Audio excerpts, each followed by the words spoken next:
Good evening, everyone. Welcome along to the Commentary Hub's live commentary of the League One playoffs first leg between Oxford and Blackpool from the Cusham Stadium, of course. And of course, yesterday we saw the great game covered on the channel from Russ and Nicholas as well with the championship, which was, of course, Swansea's victory in the first leg there away at Barnsley, giving them an advantage going into the second leg.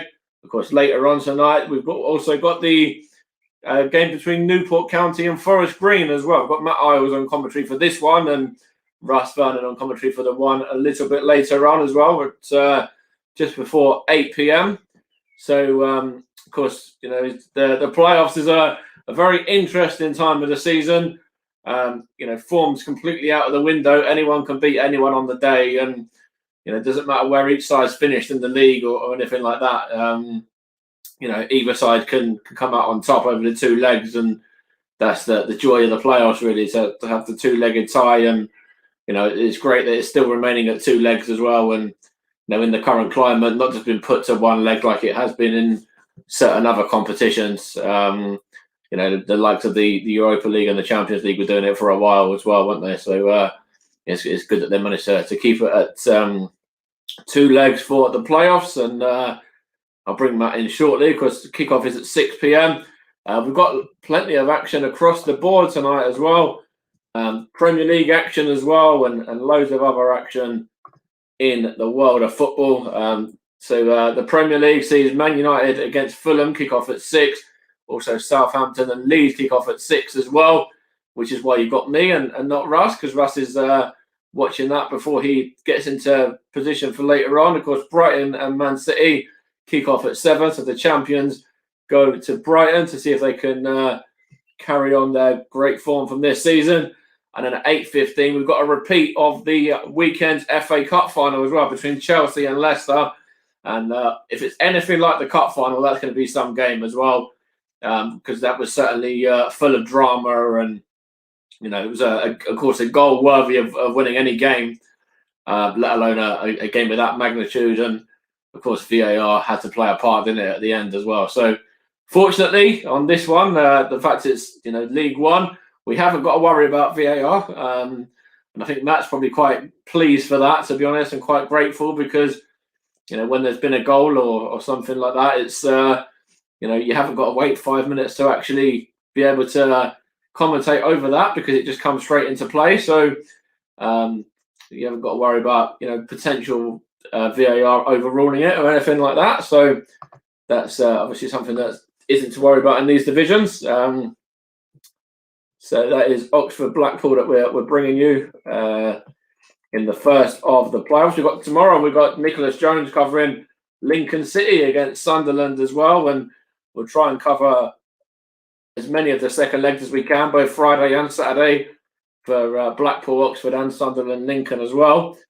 We'll try and get in at least one of those, if not both. So you can certainly keep across both of the legs. And if you look at this as well, in terms of where both sides finished in the table, Blackpool were third in the division on good form as well, winning the last 4 games, and Oxford doing pretty similar themselves, winning the last 3 and sneaking into the playoffs ahead of Charlton. And that was a final day, or final couple of games, in fact, where Oxford got on to sort of getting into the playoff positions there, and sneaking ahead of Charlton and Portsmouth, who finished just outside the playoffs as well. 2 big sides that have missed out, of course, and 2 sides that weren't not just in the Championship that long ago. Wasn't that long ago since they were Premier League, those 2 sides either. And of course, Blackpool themselves are a side that are looking to get back up to where they have been in recent years. Another side that have been on a little bit of a slump in recent years now. So I think I'm going to bring Matt in for a moment now, and we've got the lineups and stuff, which we'll go over about 5 minutes time. But Matt, it's going to be an interesting game, this one. 2 sides that are in very good form. Yes, absolutely. Hi, everybody. Good evening. Welcome along to our stream, of course. Yeah, it's always exciting, isn't it? The playoffs, obviously from the Championship down to League Two. Obviously, we saw two interesting games last night. Obviously, with Bournemouth overcoming Brentford in the first leg and Swansea doing it to Barnsley. So it's going to be a very interesting one here. I mean, obviously, both sides come into it in really good form. Obviously, as you rightly mentioned, Blackpool, of course, won their last 4 games, haven't conceded in their last 4 as well. Big wins against Doncaster and Sunderland as well that cemented third place for them. And obviously, Oxford as well, they've really found their feet toward the back end of the season. They've won 4 out the last 5. Gillingham, Plymouth, Shrewsbury, and Burton were all beaten at home for them to nick 6th place on the last day. So for me, this is a really interesting game. And, the most important thing as well is I think it's 2 very different sides throughout the season. In terms of Oxford have, found their form through scoring goals, whilst Blackpool have had such a fantastic defence. So it is literally either end of the pitch that has been the most successful for both these sides. Yeah, absolutely right. And who would you say, having a glance over the lineups, you haven't got to go through the lineups as yet, but who would you say there are sort of key players for both sides? Well, I think you have to look at Oxford, first of all, obviously being the host. I think for me, the main man is probably Matty Taylor. I think he's got 18 goals this season, loves scoring at the Kassam Stadium, of course. And he's somebody who has found the back of the net pretty easy to come by, especially since he signed for Oxford. And of course, in his days in League One with the likes of Bristol Rovers before that as well. So he's a real danger man. I think you give him a sniff, he will put the ball in the back of the net. But they've got a lot of good players in their team. You look at Blackpool, I think in particular as well, I'm going to bring in Jerry Yates, 22 goals for him this season. He's been on absolute fire. He signed from Swindon Town, as he helped them to promotion from League Two. And, he's been a fantastic acquisition for them, really led the line well. And I think it's going to really come down to the battle of the number 9s as well as their numbers in terms of who's going to get the better opportunities in the first leg. And of course, with these playoff games as well, as I said before, it's anyone can beat anyone. So in regards to what the previous meetings look like, you haven't got to really look too much on that. But how has it kind of been throughout the season? Is there one side got the better of the other, or has it been quite even?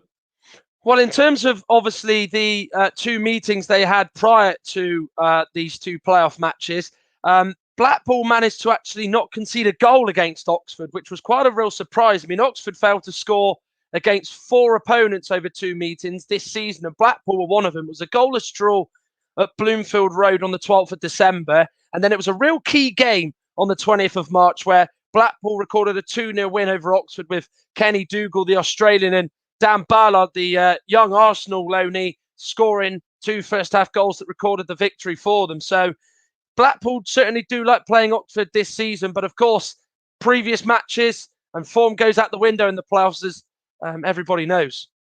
And of course, you mentioned there with Dan Ballard as well, not just an on-loan Arsenal man, actually a Stevenage lad as well. When Dan, of course, has had plenty of injuries to deal with, and it's great to see Dan back and playing some part for Blackpool this season and doing very well for them as well. In terms of actually, keeping those clean sheets, as you mentioned before. It's nice to see him back fit. Yeah, absolutely. I mean, he's been pretty much a rock at the back for Blackpool this season, and obviously he's come to the attention of Ian Barraclough, the Northern Ireland manager, so much so that he has actually made a couple of caps actually for Northern Ireland, 5 in total. So he really has shone on loan, and I think that's the beauty of the lower leagues, isn't it? And it's finding those gems from those sort of youth systems of the bigger clubs. And Neil Critchley comes from that background, and obviously has found some fantastic players. Dan Ballard, Ellis Sims gets a mention. He's been fantastic.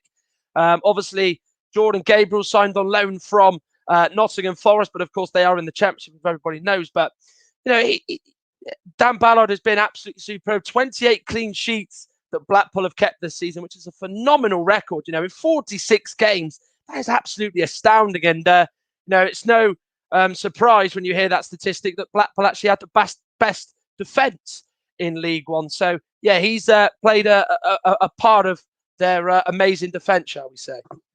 And of course, we're covering both of the games on the channel. We're covering Oxford and Blackpool, and we're also covering the second leg as well. Yeah. And which we're going to try and cover the first and the second leg of Lincoln's game as well against Sunderland. And it's going to be interesting to see which of these four sides follow Peterborough and Hull up into the Championship. And you have to kind of have a mention for both of those two sides as well, because Peterborough in particular have been on good form, and Hull as well. Both of those have won in sort of 26, 27 games this season, which is some record as well. Yeah, absolutely. I think obviously one thing that you take into account, I think Hull and Peterborough really did show this division at the real best of times how to win these really important games. They were a really class act this season. I thought the pair of them, both of them really had the tools to be successful. They had a goal scorer. Peterborough, of course, had the top goal scorer in Johnson Clark-Harris, who was a magnificent buy for them, replacing Ivan Toney, who's gone on to great things with obviously a Championship playoff side in Brentford. And obviously Hull, Malik Wilkes popped in with goals, Keane Lewis Potter. And obviously they both had solid defences as well. And, I think there'll be two sides who, like to play football in the right way, very positive, and they're, very good with possession as much as anything else. They play quick. And I think there could be two very good acquisitions in the Championship. Okay, that's going to be very good to see how they can come about and what they can do. We've got just a few minutes till kickoff now, so I'll let you go through the lineups and then get into it, Matt, I think. Yeah, thank you very much, Mike. Welcome along, everybody, to the commentary hub for live coverage of the playoffs from League One. We saw two close encounters in the Championship, with Brentford losing out to Bournemouth at the Vitality and Swansea overcoming Barnsley. And of course, as everybody knows, this time of year in the EFL, it is playoff season. And of course, for the sides involved, its supporters and the players and staff, it is nerve-wracking. It is edge of your seat stuff. It is the games that you do not want to lose. And of course, it is the games that you want to win. 3 games to decide the fate of these 4 clubs in League One. Oxford and Blackpool are the 2 that we are seeing tonight. Lincoln and Sunderland to come tomorrow. But out of any of those sides involved, particularly both Sunderland and Oxford know the pain of losing playoff finals, losing in the last 2 of 2019 and 2020, respectively. But Blackpool are a side no strangers to the playoffs. Neither. They, of course, are appearing in their 9th playoff campaign. They've won 5 of their previous 8 and are the kings of these playoffs since they were introduced back in 1987. Let's run through the 2 starting lineups. Starting with Oxford, they line up with Jake Stevens in goal. One change at the back as Jamie Hansen replaces Sam Long, who is out with an injury sustained against Burton on the final day. Elliot Moore, Rob Atkinson and Josh Ruffles are the other 3 defenders. The midfield and attack remains the same. The midfield is Henry Brannigan and Mark Sykes. And then Lee Taylor and Brandon Barker, who actually comes in place of Olamide Shadipo, I should say, is the only change in that 6. The subs, Simon Eastwood, Liam McNally, Alex Gorin, Anthony Ford, Olamide Shadipo, Dan Adji and Sam Winnell. Blackpool have made 6 changes. They had the beauty of knowing that their place was sealed on the final day. So they were able to rest players as they beat already relegated Bristol Rovers on the final day. Chris Maxwell comes back in goal in place of Stuart Moore, who drops to the bench. Ollie Turton, Dan Ballard, James Husband and Luke Garbutt are the defence. Garbutt comes in place of Jordan Thornley. Dan Ballard replaces Marvin Ekpateta and Gabriel is replaced by Ollie Turton. Kenny Dougal and Kevin Stewart keep their places in the midfield, along with Elliot Embleton, the Sunderland loanee. Keshi Anderson, Ellis Sims, and Jerry Yates are the 3 up front. Yates comes in place of Holmes, who, of course, made his senior debut in that game at the end of the season against Bristol Rovers. And also coming in is Ellis Sims as he replaces the former Manchester United youngster Dimitri Mitchell, the sub Stuart Moore, Jordan Gabriel, Jordan Thornley, Marvin Ekpateta, Ethan Robson, Dimitri Mitchell, and Gary Medine. We are almost ready to go at the Kassam Stadium, which, of course, is basking in the glorious sunshine. And of course, there's 4,000 spectators, 25% of the crowd, of course, which just about fills this part of England. And of course, it is Bobby Madley in the middle as he blows his whistle as the players take the knee. Blackpool players do. Oxford, of course, retreating from that. And of course, the message to try and beat racism is loud and clear.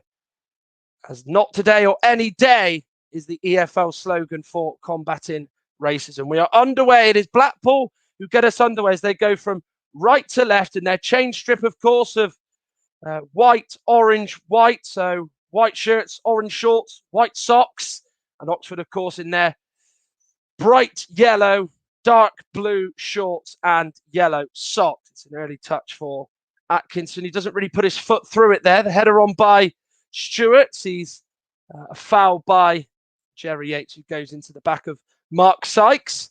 And Oxford have the first free kick of the game. Well, of course, as we mentioned in the pre-show, it is a side who had the third best attack up against the side who had the best defence in England's third tier. So both these sides who play a very different way, facing up to each other in these two playoff games. But as we know, the playoffs, it doesn't necessarily mean that whichever style that you employed for 46 matches is out on show. You can often see managers change tactics and often very much try and compete with the other one as much as they can. Is Brandon Barker now down the line to Mark Sykes. Now he gives it to Elliot Lee on loan from Luton Town. He was a League One winner with the Hatters 2 seasons ago. Is Brandon Barker, the Rangers loanee, stands the cross up, looking for the run of the number 17, James Henry, but it's gone over his head and it's gone out of play for a Blackpool goal kick, which Chris Maxwell will go to take, the man who won the League One Golden Glove Award after a fine season for him. In the sticks, of course, played in the Championship with Preston North End before making the move to Blackpool nearly 18 months ago now. As he will get his first touches of the ball. We are heading into the second minute of play. It is Oxford 0, Blackpool 0 in the first of these League One playoff semi-finals. The other one to come, of course, with Lincoln taking on Sunderland at Sincil Bank. And of course, that will be brought to you by Nicholas Jones as that ball forward is left by Jamie Hanson for his goalkeeper to kick. Elliot Lee tried to get it under control. Stewart's clearance is blocked. Here now comes Mark Sykes as he races through. James Husband slid in. Bobby Madley gives a free kick. It's on the edge of the box, and there is a yellow card for James Husband. Mark Sykes with a real powerful run through the middle. He got it from Matty Taylor. He just carried on. And of course, it was a rather late, desperate lunge by James Husband as he clips the ankle of Sykes right on the edge of the area.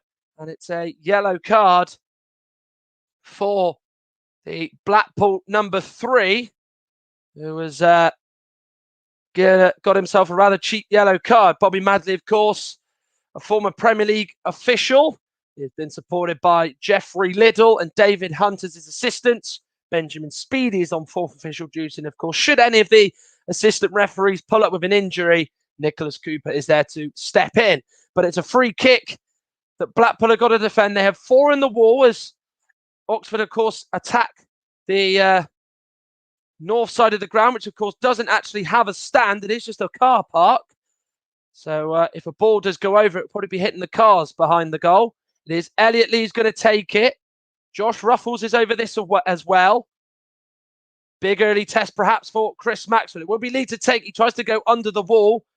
Didn't get it underneath that wall as Blackpool stood firm there as they just maintain their position. Now it's Keshi Anderson, who, of course, is a former Swindon Town player, of course, who share a rivalry with Oxford. And he wins a free kick as he was bundled over by James Henry on that left-hand touchline. So it is a free kick for the Tangerines, or not the Tangerines tonight in their case. It will be Luke Garbett to take this, the former Everton defender. Clips it in, looking for Sims. Underneath it is the number 20, Hanson. Good feet shown by Anderson. Bit of head tennis going on in there, but Oxford are able to clear it. And then putting his foot through it was Cameron Brannigan, a man who, of course, knows Neil Critchley and Kevin Stewart well. Critchley, of course, coached him at Liverpool under-23s, and he played alongside Kevin Stewart as a Liverpool youth player. That pass intended for Barker is cut out well by Dan Ballard, the Northern Ireland international. Is Kevin Stewart through to Keshi Anderson, who often finds pockets of space very, very well, doesn't he? Gets it back from Garbutt, or he thought he did, as Brannigan sweeps in to come across and defend it well. As Oxford are struggling to clear it. Here is Stewart, as he got it from Embleton, and then it's hacked away by the Oxford midfield, as Blackpool have got a throwing down this right-hand side, which Ollie Turton will take in his fourth season now with Neil Critchley's side. Looking for Ellis Sims, who's had a fine loan from Everton, but it's cut out well by the Oxford defence. Well, Carl Robinson, of course, is in the stands. And, of course, we'll be hoping that he can take his team to the Championship for the first time in 22 years. Ball in by Turton was a low one, which is defended well by Cameron Brannigan. Wasn't the best of crosses, in truth. Turton with a throw in into Sims, holds it off against Atkinson. Turton gets it back in those bright, luminous, sort of greenish boots. Here is now Embleton on his right foot, gets the low cross in, stood up well by Josh Ruffles, who just gets the block in there. Good play by Barker to get away from the slide in Blackpool to challenge. And he gets away from the other challenge from Kenny Dougal. Now he lays it off to Elliot Lee. He then lays it back off to James Henry, whose shot hits Matty Taylor, and the flag is raised. But it all stemmed from that run from Brandon Barker, who's looked really bright and very inventive so far as the Rangers loanee. Skipped away from Kevin Stewart's challenge. Then Kenny Dougal had a swipe at him. He was carrying on with it.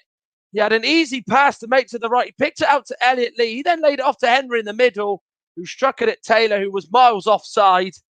And unfortunately for Henry, just couldn't get the shot on Chris Maxwell's goal and instead hit his own player, as Blackpool have got a free kick, which the captain, Maxwell, takes. Looking for Sims, who wins the flick on, but he can't pick out a white shirt. Underneath it is Garbutt. In the middle of the pitch, Dougal and Henry competing. Taylor tried to find Elliot Lee on that right-hand side, but there's a foul by a Henry who clips Luke Garbutt, and it's a Blackpool free kick inside their own area.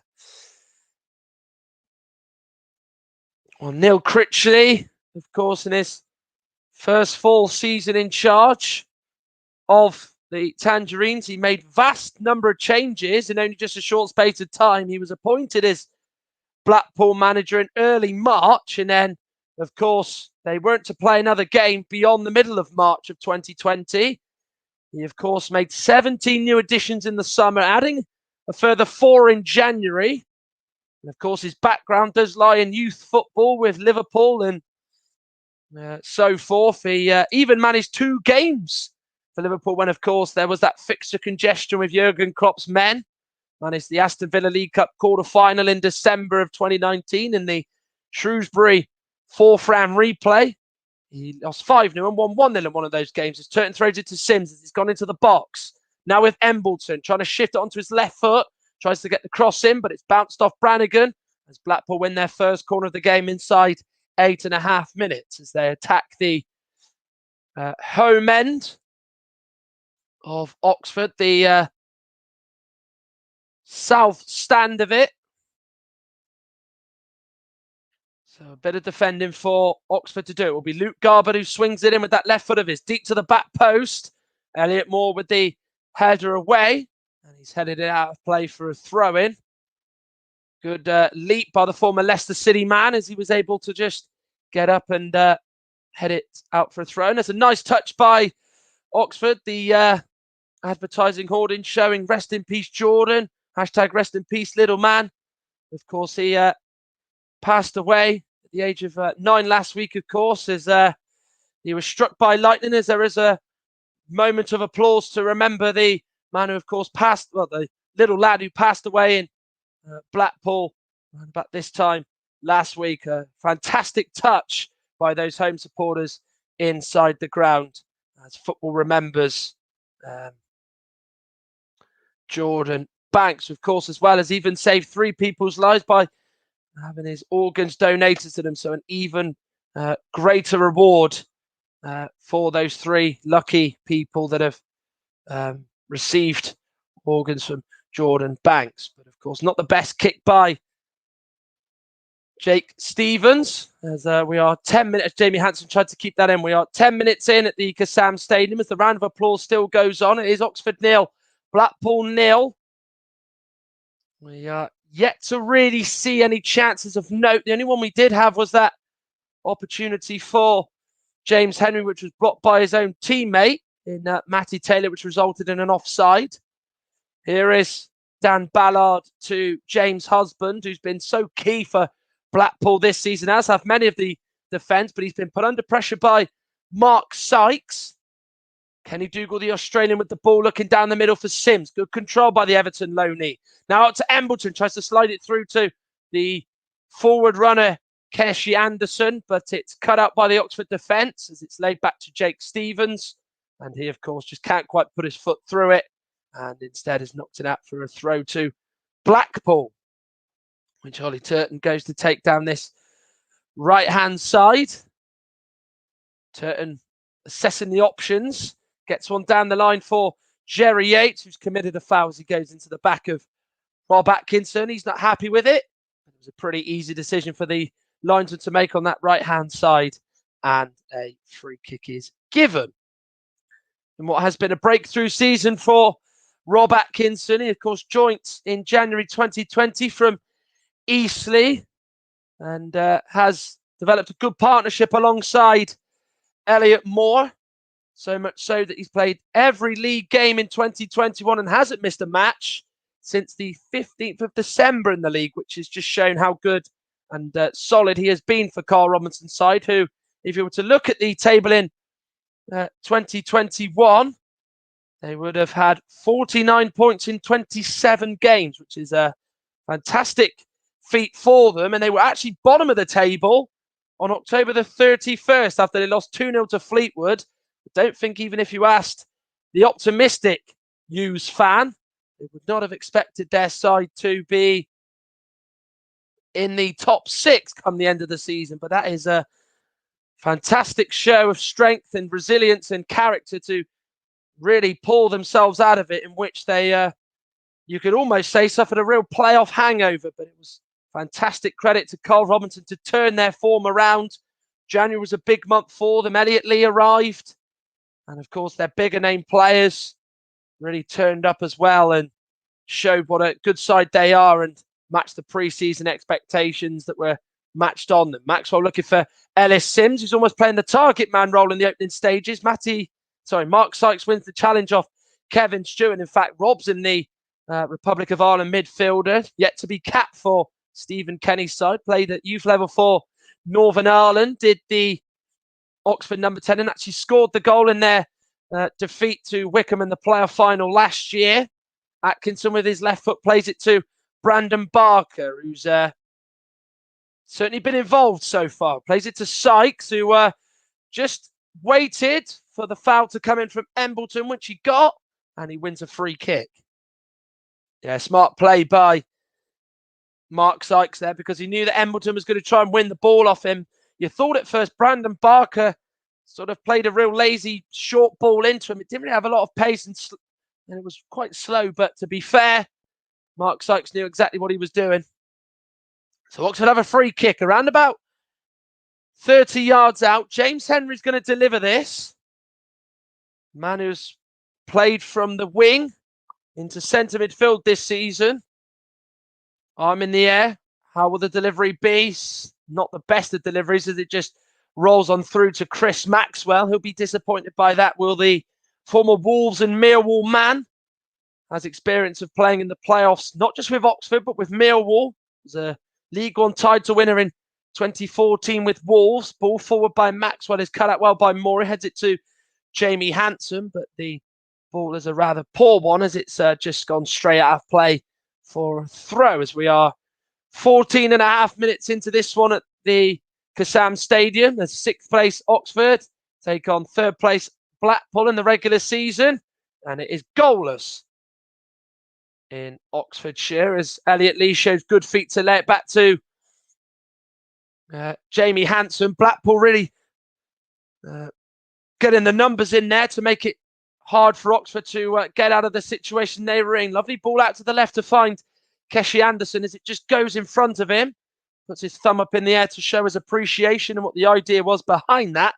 It has gone out of play for an Oxford thrown on this right-hand side. But early on in the game, you can see that Oxford do want to try and get the ball out to Brandon Barker as much as they can.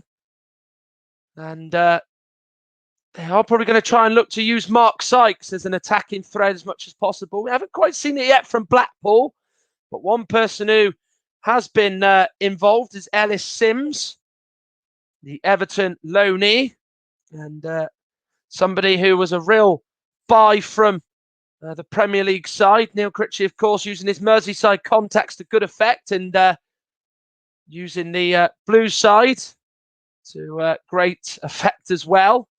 Good header there by Husband as he knocks it on toward Jerry Yates, who goes down and has given a foul away as Elliot Moore wins that one there. Bobby Madley just saying to Jerry Yates to calm it down there. Jerry Yates accepts that. And Oxford have got a free kick just beyond their 18-yard area.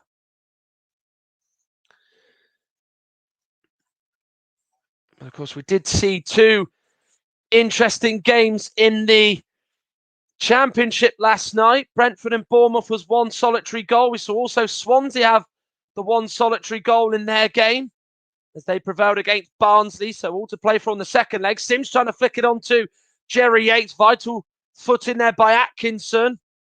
And it's Oxford who win the throw as the last touch has gone off Sims, as him and Elliot Moore were battling for the second ball. And it's not often that you do see 2 strikers play up front together, but Ellis Sims and Jerry Yates, who've hit over 30 goals as a pair, they haven't actually played that much. Ellis Sims, of course, came in January. Jerry Yates been there since the summer and has done well. The kick from Stevens was sort of a middle height. The wind sort of made it swerve. Ball out by Sykes finds Barker as he's on that left-hand side. Going to roam on the inside as Blackpool get their men back. Here is Barker on his right foot. Now to Brannigan. Turns away from Yates. Dougal coming out to put him under pressure. Here's Atkinson. Chips it forward for Barker. Good header away there by Embleton. Knocked by Barker to... Sorry, Ruffles knocks it to Barker. There's now Atkinson just plays it with Brannigan, who's acting as a makeshift centre-back for now, as he gets it back from Elliot Moore. Blackpool stationary at the moment. Ball looking for Taylor as he tries to get underneath it. There was a swipe as he tried to get it under control. Underneath it was Dan Ballard, as now Garbutt has possession for Blackpool. Gives it to Anderson. Garbutt, the left back, gets it back through to Sims, who's onside. Tries to play it across. Well blocked by the right back. Hanson in this come to Embleton. Shot is blocked. Ellis Sims had a shot as well that was blocked. And Oxford having to do a bit of last-ditch defending to keep it at 0-0. The attack is still not over yet, though, as Garbutt has gone out to the right to keep the attack alive. Ball in by Turton. Good lunging foot by Atkinson, and then it's cleared away by Ruffles. Nodded on by Ballard. Played through by Hanson out to the right to Lee. Dougal wins it. Now Anderson. Here is Embleton, the Sunderland loanee. Turton coming up from right back to support. On the edge of the box, it's now with Anderson. Embleton shoots. It's hit Ellis Sims, and then the ball has just had the pace taken out of it, the sting of it anyway, and it's gone slowly back into the feet of Jack Stevens. And there has been a goal in the Manchester United Fulham game at Old Trafford. Edinson Cavani was the goal in that one. So Man United lead 1-0 against already relegated Fulham. As Anderson, it was actually had the shot. Then it went to Embleton, who had a go, and it was a good save by Stevens. And then there was a block on the line just a few seconds later to deny Embleton. So that's the first save either goalkeepers had to make.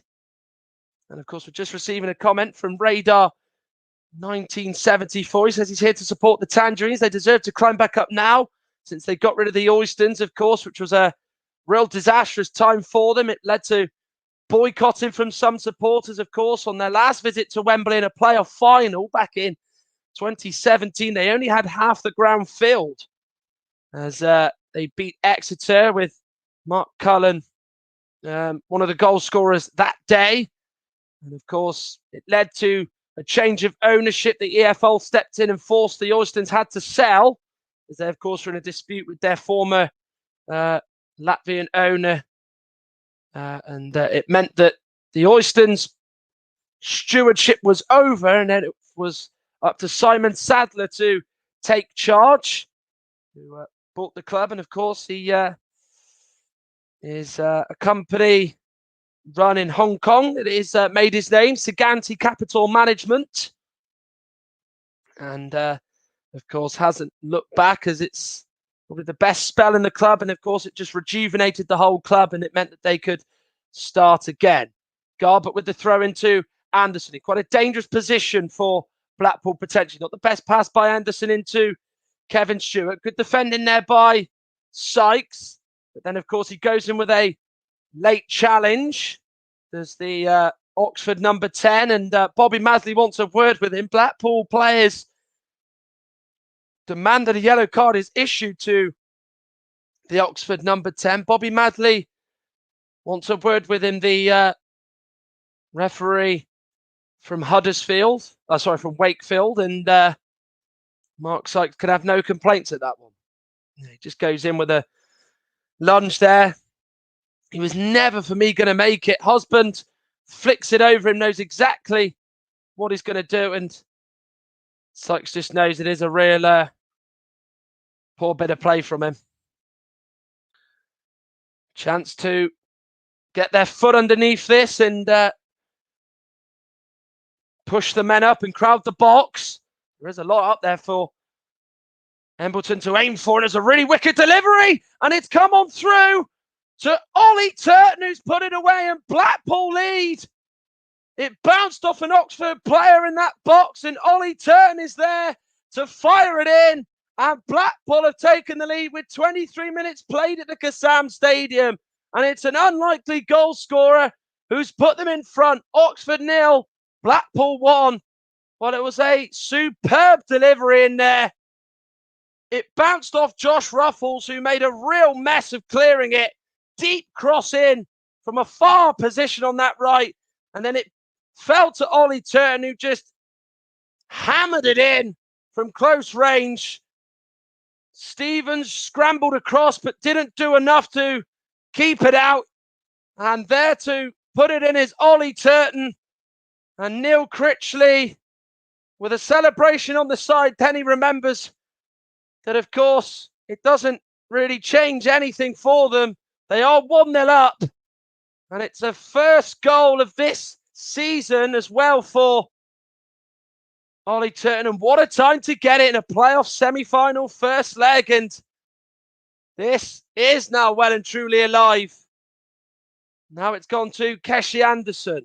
Maybe that's just lifted Blackpool in this one. Now it's with Dan Ballard on the ball for Blackpool. And then it's a poor ball out to Kenny Dougal as it is gone out for an Oxford throw.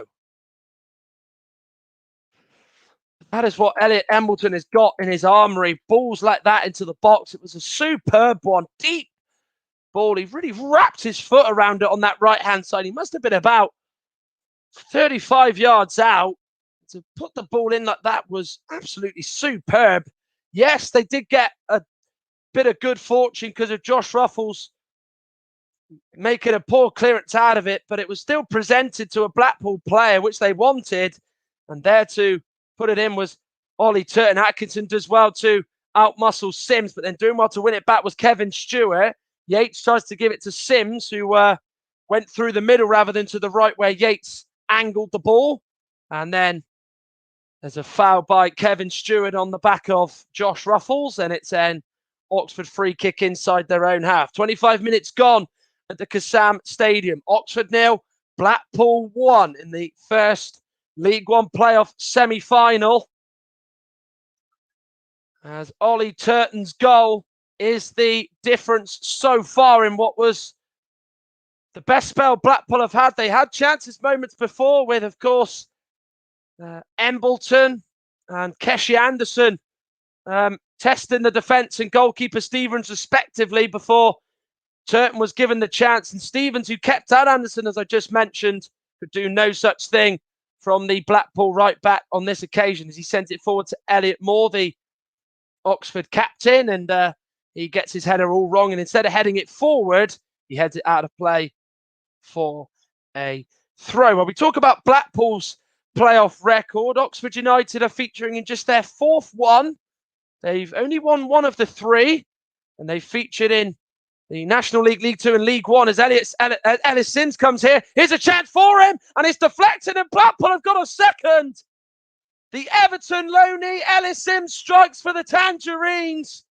He took it in from the right of the box in Oxford's area onto his left foot, and via a deflection, Blackpool are 2-0 up under an absolute dreamland in Oxfordshire. Oxford 0, Blackpool 2.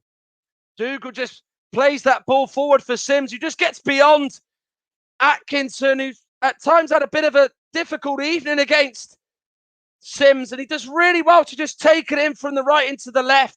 Really confident play by the young man, strikes it, and it's took a nick off Atkinson. It was on target anyway, so they're not going to claim this one off the Blackpool number 19, but he just flicks it on the inside, and it beats the goalkeeper, Stevens, and goes well beyond him into the back of the net. It's hit with real venom.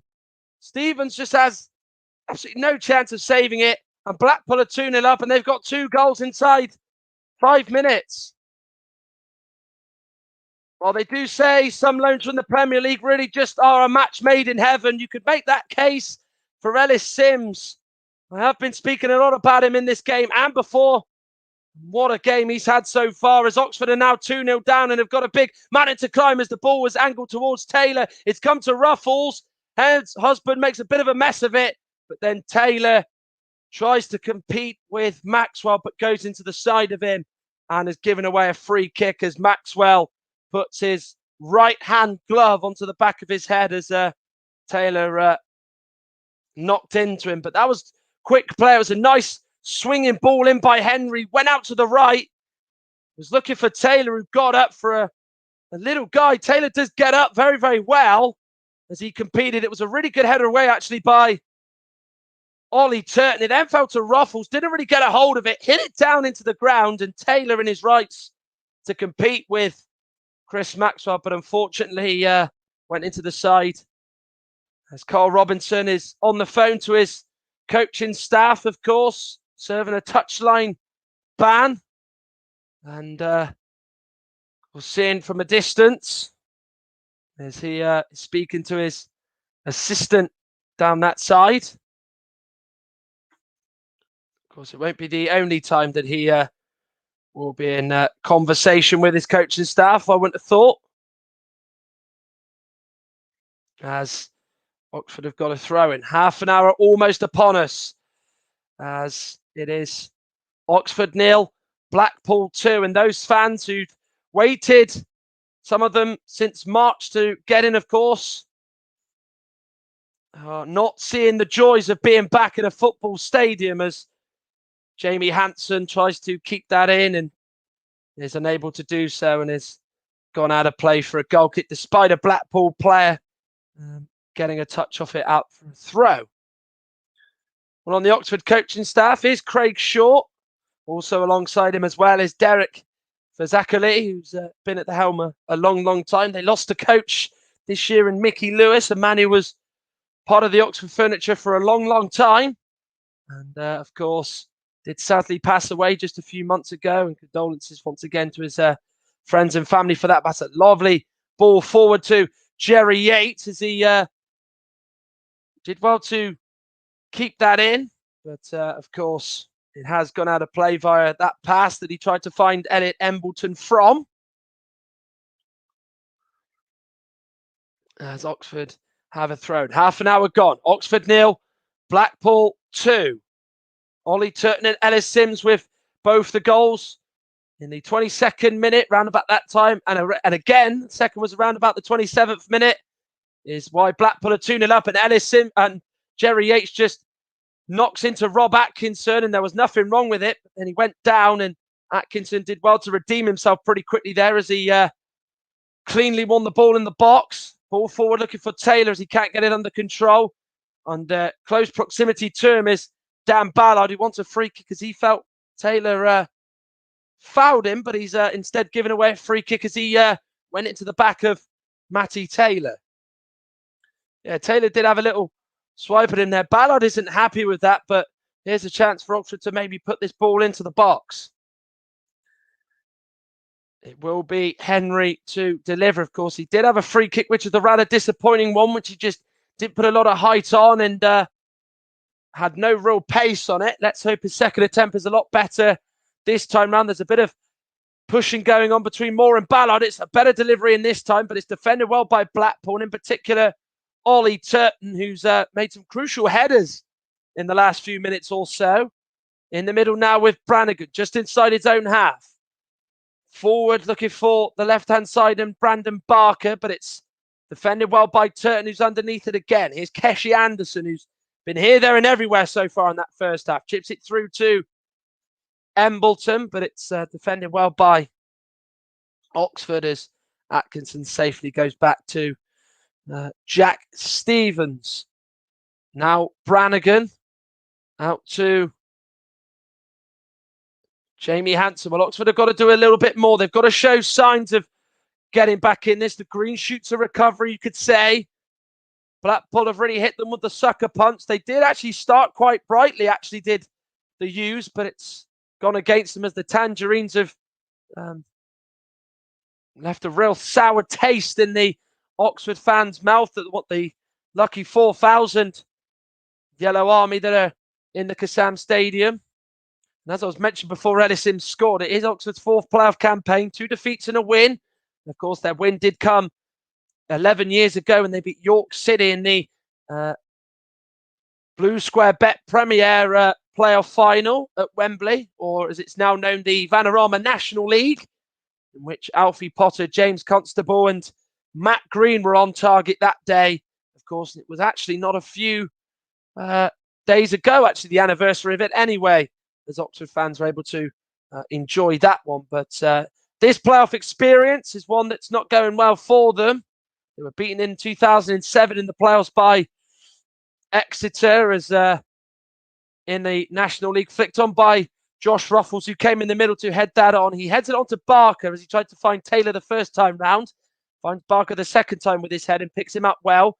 Barker just tossing and turning, get on his left foot, and his cross did go off a Blackpool player, but the offside flag is raised on that right-hand side, which Bobby Madley gets words in his ear is the right thing to do. 12 minutes of the first half remaining. Oxford 0, Blackpool 2 in this one. And Chris Maxwell wanting a discussion with Bobby Madley as he was unhappy about something. Not too sure what that was about, I must admit. So Maxwell will take the kick. Down the middle it goes to Sims, who does flick it on. But then he can only flick it on to Jamie Hanson, who just safely gives it back to his goalkeeper, Jack Stevens. Hanson to Stevens once more, who's got his foot underneath the kick as he looks to find a yellow shirt. Taylor getting up with Husband. And Husband heads it straight into the Oxford midfield. Now Barker coming into the Blackpool box. Is touchdown him down at the vital moment. It is kicked by a Blackpool player into the arm of Luke Garbutt. Oxford chat penalty. Bobby Madley, who was only just a few yards away from it, says that's not enough to give a penalty. Yeah, it was a foot by Garbutt actually onto the hand of Husband, who can do absolutely nothing to get out of the way of it. His arm is, his hand is out away from his side, but it just comes at him too quickly, and he has absolutely no knowledge that that's actually heading toward his side. Not the best kick by Stevens. His kicking hasn't quite been at it today. The young man experiencing playoff football for the very first time. As we are entered the final 10 minutes of this first half, which has been a very good first half for Blackpool, as they lead by 2-0 at the Kassam Stadium. Sims and Sykes competing. Atkinson just rolling it to the right back. Hanson, who then plays it forward to Taylor, who has cut a bit of an isolated figure at times, and then there's an arm in the back of James Husband, who goes down and has won a free kick. Well, Blackpool came into this, remember, off the back of 4 games without conceding, so 360 plus minutes. If you take into account the 36 minutes that are in this one, it is just under 400 minutes since they last conceded. The last goal that they did concede was against Shrewsbury Town at Bloomfield Road back in April. Barker now out to Henry. Now here's Mark Sykes making the forward run. Low cross in from the left. Didn't get enough on it, and he just couldn't get it away from James Husband, who stepped in there to just get a toe to it. Taylor was lurking and waiting for the ball to go on through to him. As Oxford are maintaining a bid to end the first half well. Ruffles gives it now to Atkinson. He now plays it to Elliot Moore. Atkinson has it again. Of course, they lost their talismanic centre-back Rob Dickey for QPR in the summer, and Atkinson has filled the void well left by him. But of course, it's been a bit of a awakening of some sort, you could say, for the former Eastleigh defender, who of course began his career with Fulham's under-23. Stevens with the kick. Taylor and Husband battling for that aerial duel. They have had an interesting tussle so far. Maxwell with the kick. Took under control by Yates. Now Anderson, who gets it through the middle. Now he sets Garbutt away. Well defended by Henry, who can't get out of a tight situation and instead runs it out of play for a Blackpool throw around about 20 yards from Jack Stevens' goal. Jake Stevens' goal, rather. Dougal with the high ball in, looking for Sims. But Stevens lets it roll out of play and behind his touchline for a goal kick as the two centre-backs, Atkinson and Moore, split as they make their way into the defensive half to try and receive it. Stevens has just told his team to get forward as he's going to try and take this kick. The other game in the Premier League at St Mary's is Southampton 0, Leeds United 0. And of course, just to remind you, Manchester United have 1-0 up against Fulham as Edinson Cavani scored in that one at Old Trafford. Stewart to Anderson. There is Garbutt now to Ollie Turton. Ballard gets it, gets the ball under control, and then lofts it forward. Probably puts too much on it as it's gone all the way out of play for a goal kick, which Stevens takes short to Atkinson. One thing that you do notice about Oxford is how high Ruffles and Hanson have pushed on in the last few minutes or so. They almost maintain that back four, but because they are 2-0 down, they have gone all the way forward, which has meant that they're almost trying to just go in search of that goal as Ballard goes into the back of Matty Taylor's ankle and has won a free kick for his hosts. Yeah, it was actually on his knee. In fact, it was just maybe a little scrape down it by Ballard. And Taylor just sort of walking gingerly as he gets back up to his feet. So it will be Henry to take the free kick for the hosts. Blackpool got a very high line, which no doubt will see them drop very, very deep as Oxford are trying to match them in the attacking sense. Henry with the deep ball in, and the wall and the defensive work done on the training pitch in preparation for this game by Blackpool has worked off very, very well there, as despite it being a poor ball by Henry, they were able to go high and then go back very, very quickly as it's gone out of play for a goal kick. As we're heading into the final 5 minutes of this first half of this playoff semi-final first leg, with, as it stands, Blackpool and some of their supporters who've made the long old journey from Lancashire enjoying the Oxfordshire sunshine on the grassy bank that occupies that south stand behind the goal. North stand, I should say, which is a car park and has got a fence just behind that goal. And of course, it is actually seeing now more cars just outside the ground. It has been very, very few and far between this season as Turton and Sykes competing. He's really tenacious, isn't he, is Mark Sykes, and has won a throw, the Oxford man, but they try and take it quickly. Bobby Madley says, I don't think so. And then Ruffles does eventually take it to Barker. Now to Atkinson. And if Oxford were to get one goal to go into the second half with, it would make things very, very interesting. As Elliot Lee, who's been very, very quiet so far, is unable to get under the ball is unable to get the ball under control from Hanson as it's touched out of play by Garbutt. Oxford have possession with Elliot Moore. Looks to go out to the left. Ruffles leaves it as Barker's the man behind him to get it under control.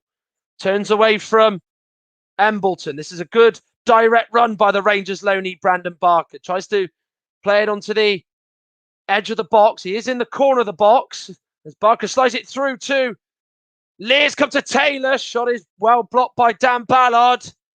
Well, it looked like the situation had not worked for Oxford, but it was laid on from Lee, who was actually in an offside position at first, but then when the ball did get played to him, he did stray back onside. He then cleverly laid it into Taylor, who struck it first time on the flash shot, if you like, but it was well blocked by Ballard. It will be Henry to take this corner. In it goes. Maxwell punched it. Maybe the sun was in his eyes. It did fall for Lee as it was a heavy touch off his thigh. Bobby Madley does think that Maxwell was fouled, and the Blackpool goalkeepers want a free kick. And it goes. Taylor doesn't really do a lot wrong. He puts his body up to make life difficult for Maxwell, and Bobby Madley decides that a free kick is the right call there, which I have to say I don't agree with. He has actually had a good game as the former Premier League referee, but on that occasion, that was a poor decision. Flicked on by Anderson as he is chasing his own flick, but getting out to claim the ball is the Oxford goalkeeper, Jake Stevens, who rolls it out of his hands to play it off the floor. Knocked on by Ruffles on that left-hand side. Foot underneath it by Ballard. Sims will chase through the middle with Elliot Moore, but he does want to turn away from the Blackpool striker, who's already got his name on the score sheet. Had his name on this first leg already. Sykes is tackled from behind by Kevin Stewart, who's really chased everything down for Blackpool, but then a free kick is given as there is a foul on Ollie Turton by Matty Taylor. And Bobby Madley is saying stop as Blackpool have a free kick with the final 80 seconds of the first half to play in the first leg of this semi-final in League One. Remember, the second one will bring you tomorrow from Sincil Bank as Lincoln entertains Sunderland. It's Michael Appleton, a former Oxford manager, now currently in charge of Lincoln, sees him take on Lee Johnson. Sunderland, of course, were in the Premier League just 4 years ago. And then, of course, later on tonight, Russ Vernon will be back on the mic as he was yesterday in the Championship semi-final between Barnsley and Swansea, as he'll be taking you through Newport against Forest Green as the Welsh side. The only Welsh representatives of the playoffs, well, the second Welsh representatives in the playoffs this season, look to do what their counterparts from that part of the world did and look to get a first leg advantage against Forest Green. And there's an offside against Keshi Anderson, who's been shown a yellow card for showing his protestations a bit too much there. But he just doesn't give the ball back to Elliot Lee. He gets pushed in the back and then he just holds on to it, delaying the play. It is a soft yellow for Anderson to get. Of course, he has just wound up the Oxford fans just a little bit, of course, given his Swindon roots. And there is 2 minutes of added time. He has been one of a host of summer signings that has really worked out well for Neil Critchley. A brand new team, remember, put together by him. A side mixed of players signed from the lower league and players from youth academies and loanees. Here is Ellis Sims along the floor looking for Keshi Anderson. He made the run. It's cut out well by Hanson. Here is Anderson out onto this left-hand side. 2 Oxford players are closing him down in Lee and Hanson. But he just rolls it back to Garbutt. Anderson will get it back. Garbutt under control. Gets the ball in. Low height, which Elliot Moore clears away first time. And then James Henry's the final touch off it as we are 60 seconds into added on time. It will be Garbutt who's going to take this throw in. Of course, wearing a black headband to cover his long hair, the former Everton man. Down the line to Jerry Yates, who's led the line well tonight as Blackpool's top goal scorer. Kenny Dougal, the Australian, trying to play it through to Sims, who's always trying to get beyond the last line of defence, if you like. Taylor was the man who Oxford was searching for that long ball, but it was a poor one. Headed by Lee, goes straight into the path of Anderson. Now Embleton looking to try and get Sims through the middle, but it is defended well by Oxford. Well, Sims has made that run through the right side and through the middle a lot in this game. Ruffles clips the ball forward. Underneath it is Ballard as Sykes lets it go out of play for a throw. And we are heading into the final few seconds of stoppage time. And there is the halftime whistle. Well, it's a first half to remember for the visitors. Blackpool, they took the lead with Ollie Turton scoring inside 22 minutes. Then just a few minutes later, Ellis Sims added to that by scoring via a deflected shot from Rob Atkinson.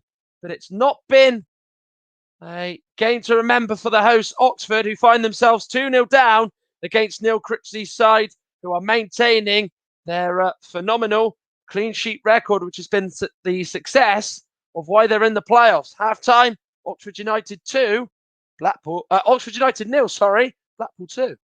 Cheers for that, Matt. Thank you for a great coverage of the first half there. And of course, it's you mentioned there in regards to Blackpool's records, and in recent games, but Oxford are still yet to score against Blackpool this season as well. So it's all to do for the home side now to see whether they're able to get back into this tie. Really, not even just this leg, I suppose, the tie as a whole, because Blackpool so far have been very, very good in that first half, and they certainly deserve their lead.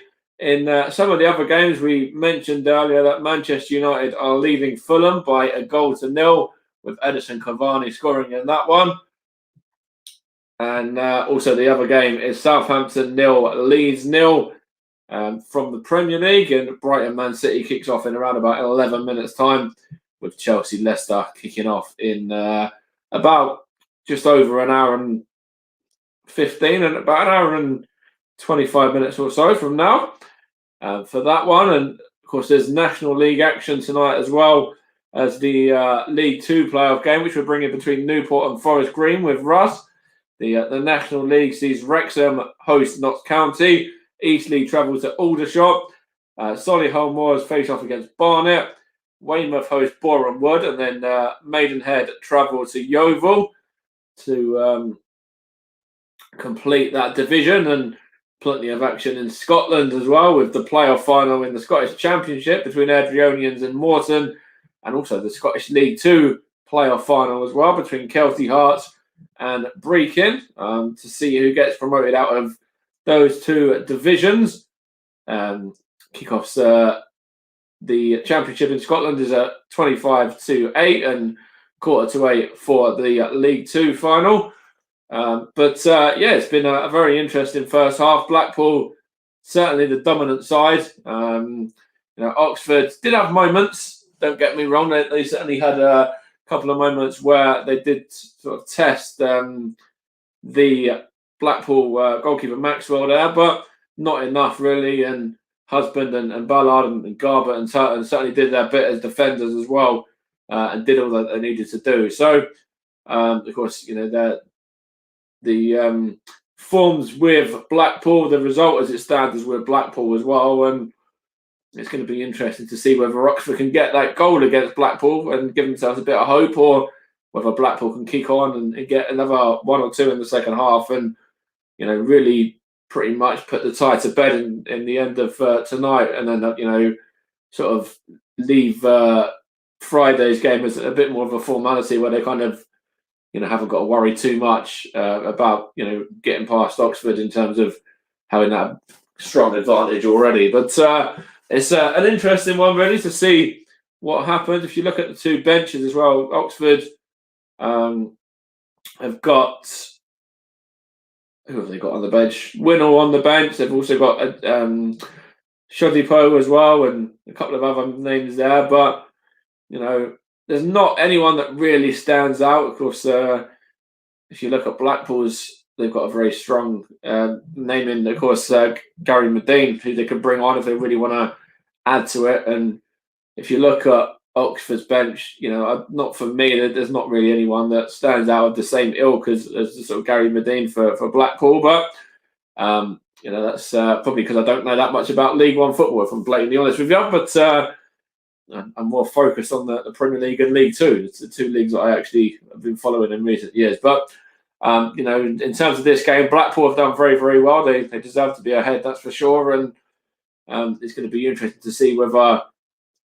Oxford can break that duck of not being able to score against their visitors this season, and whether they can be the side that ends the run that goes back to the 24th of April as well, when Shrewsbury, as Matt mentioned earlier, was decides not just to score against Blackpool, but also to beat Blackpool as well, as they actually were beaten twice. They also lost to Rochdale the week before as well by a goal to nil in that one. And also they faced off with Sunderland just before that, and a game what could be the final, with tomorrow Sunderland facing Lincoln, or Lincoln facing Sunderland, I should say, and it could be those two sides meeting once again to see which side gets up to the championship. Two sides that, as I mentioned before, have great history and great sort of what's the word? There's a real greatness about them, really, in terms of being championship sides in the past and also Premier League sides in the past as well. But as it stands, it's Oxford 0, Blackpool 2 in this one, and we're going to take a couple of minutes break, and then we'll be back for the second half.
Hello, we are back now for the second part of the coverage, the second half shortly between Oxford and Blackpool.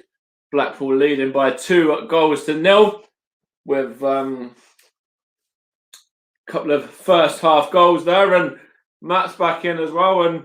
And Blackpool for me fully deserving of that lead, and it's going to be interesting now to see if Oxford can do what they haven't this season and get that goal against Blackpool to give themselves some hope.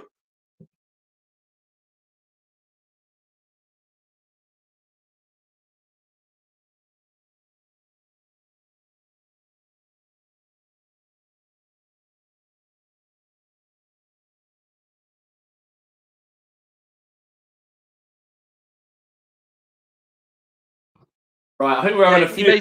Sorry. You made a technical bit of issues there, mate. Yeah, I do apologise. So as I was just sort of saying, I think Blackpool have defended really, really well.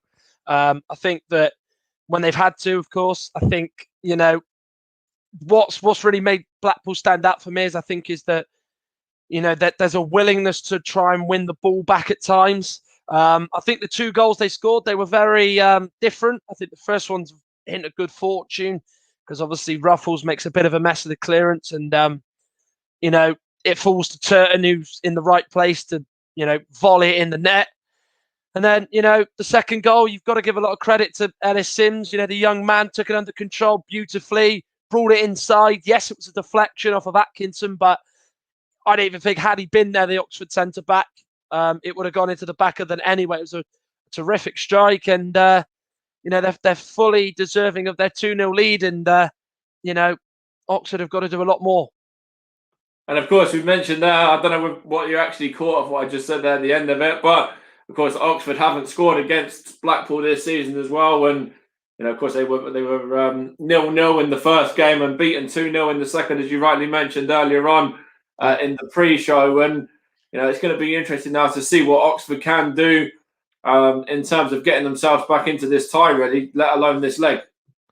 Yeah, absolutely. I think the second half for them's a big one, isn't it? Because obviously, Blackpool are a brilliant defensive side. The amount of clean sheets they've kept is absolutely extraordinary. It has been, a real key ingredient of why they were third and why they are in these playoffs. So Oxford are going to have to do a lot to score as it is. Obviously, when you've got a player like Matty Taylor on there, who's not really had the opportunity yet. You've got Elliot Lee, who's so creative. He's got a few goals this season. He's got 6 in total.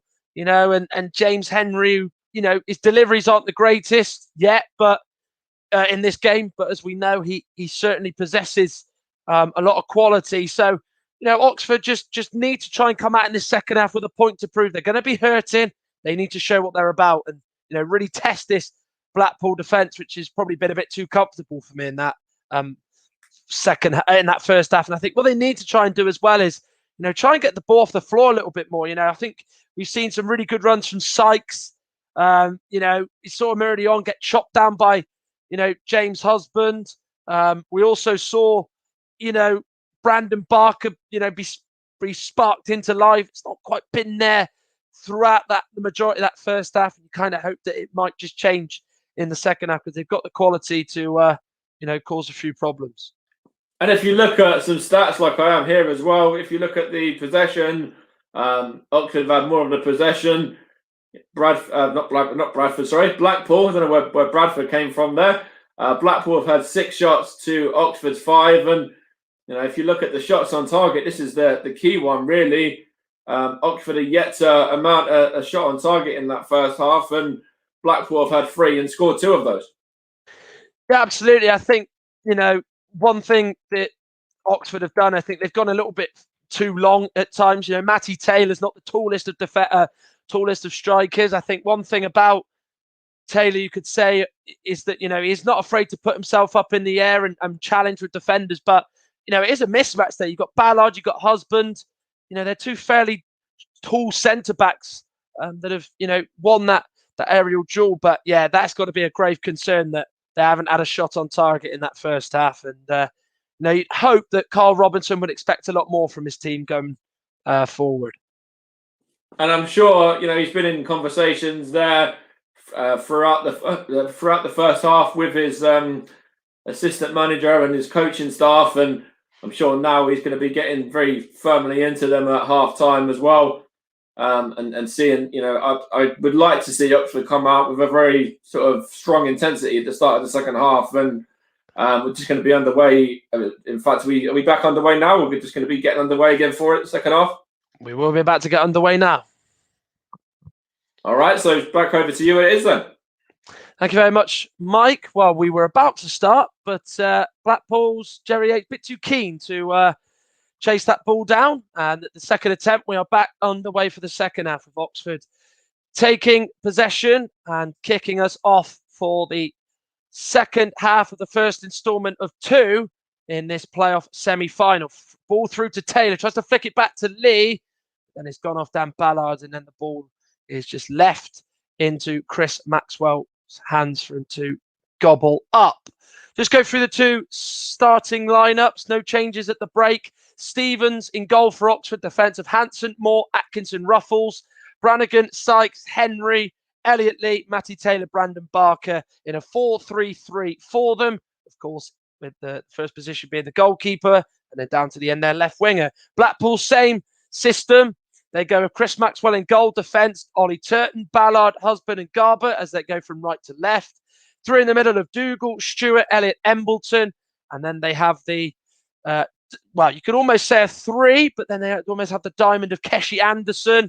And then Jerry Yates and Ellis Sims are the 2 up front. Both subs. Oxford first. Eastwood, McNally, Alex Gorin, Anthony Ford, Olamide Shadipo, Dan Adji and Sam Winnell. Blackpool, Stuart Moore, Jordan Gabriel, Jordan Thornley, Marvin Ekpateta, Ethan Robson, Dimitri Mitchell and Gary Medine, as Mark Sykes has hit the deck early on and he takes this free kick short. 90 seconds of the second half played, still 2-0.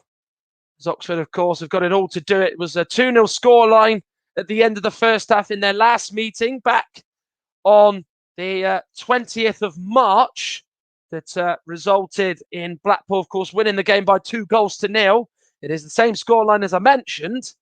And, of course, the second 45 that day didn't yield any goals. Will we have the same outcome just under 2 months later? Dougal gets it from Ellis Sims. He was challenged well there by Elliot Lee. Did well to win it back. That was not the best of challenges, though, by Kevin Stewart, who went into the side of a former Liverpool Academy teammate in Cameron Brannigan.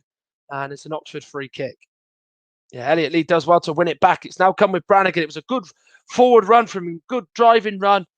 And it was, of course, Stewart who just sort of went into the side of him, a bit too keen to win it off him. So it will be an Oxford free kick. Their deliveries in the first half were below par. What is the second one of the second half got in store for us? As Henry will take. He really whips it. Got height on it this time. Away by Husband. The left-sided centre-back. Now with Brandon Barker. Ball in. Attacking it was Taylor. Ballard away. The offside flag is raised against Matty Taylor. And that is not the first time that Oxford have been caught offside in Blackpool's half. As Dan Adji is just having a few words with Carl Robinson. Of course, their bench, as I mentioned, Sam Winnell, who was a Championship playoff semi-finalist with Sheffield Wednesday a few years ago. Not a bad name to have on the bench. He's won these players before with Barnsley 5 years ago. And Oxford have got a pretty good record with substitute scoring from the bench in games. 15 over the season for them. I'm hoping that one of them can make it 16 or better yet, maybe 17 to draw the game and take something with them to Bloomfield Road in just a few days' time. And of course, that to be exact, that second leg is on Friday at 7:45 as Blackpool have possession here with Kevin Stewart. Looks for Ellis Sims. The ball just sort of hangs in the air. He gets under control nicely as he is able to knock it back to his own defence. And Ollie Turton. Ballard to Kenny Dougal. Here is now Turton again, looking down the line and down the middle through to Sims. Underneath it is Moore. Good header. Anderson then just gently knocks it into Elliot Embleton, who's taken a position from the right. Into the middle he goes. Good feet shown on his left foot. Gets the shot away. Stevens was diving to his left as Embleton's shot just goes past the post. But that was really good play by the Sunderland loanee. It was just a shame it wasn't on target and not in the back of the net. First time we've seen him do that. It does actually go well away from the goal as it gets closer, but it was good feet and a good attempt by him. Hansen looking down the line for Lee. It was a sliding challenge by Garbett, which is seen Garbett go down, the former Oxford loanee, and he is maybe just felt a bit of a pain in his thigh as he stretched to try and stop that. As the camera pans to Neil Critchley, the Blackpool manager, with his arms folded. Throw-in taken quickly. Brannigan in the middle receives it. Now is Atkinson.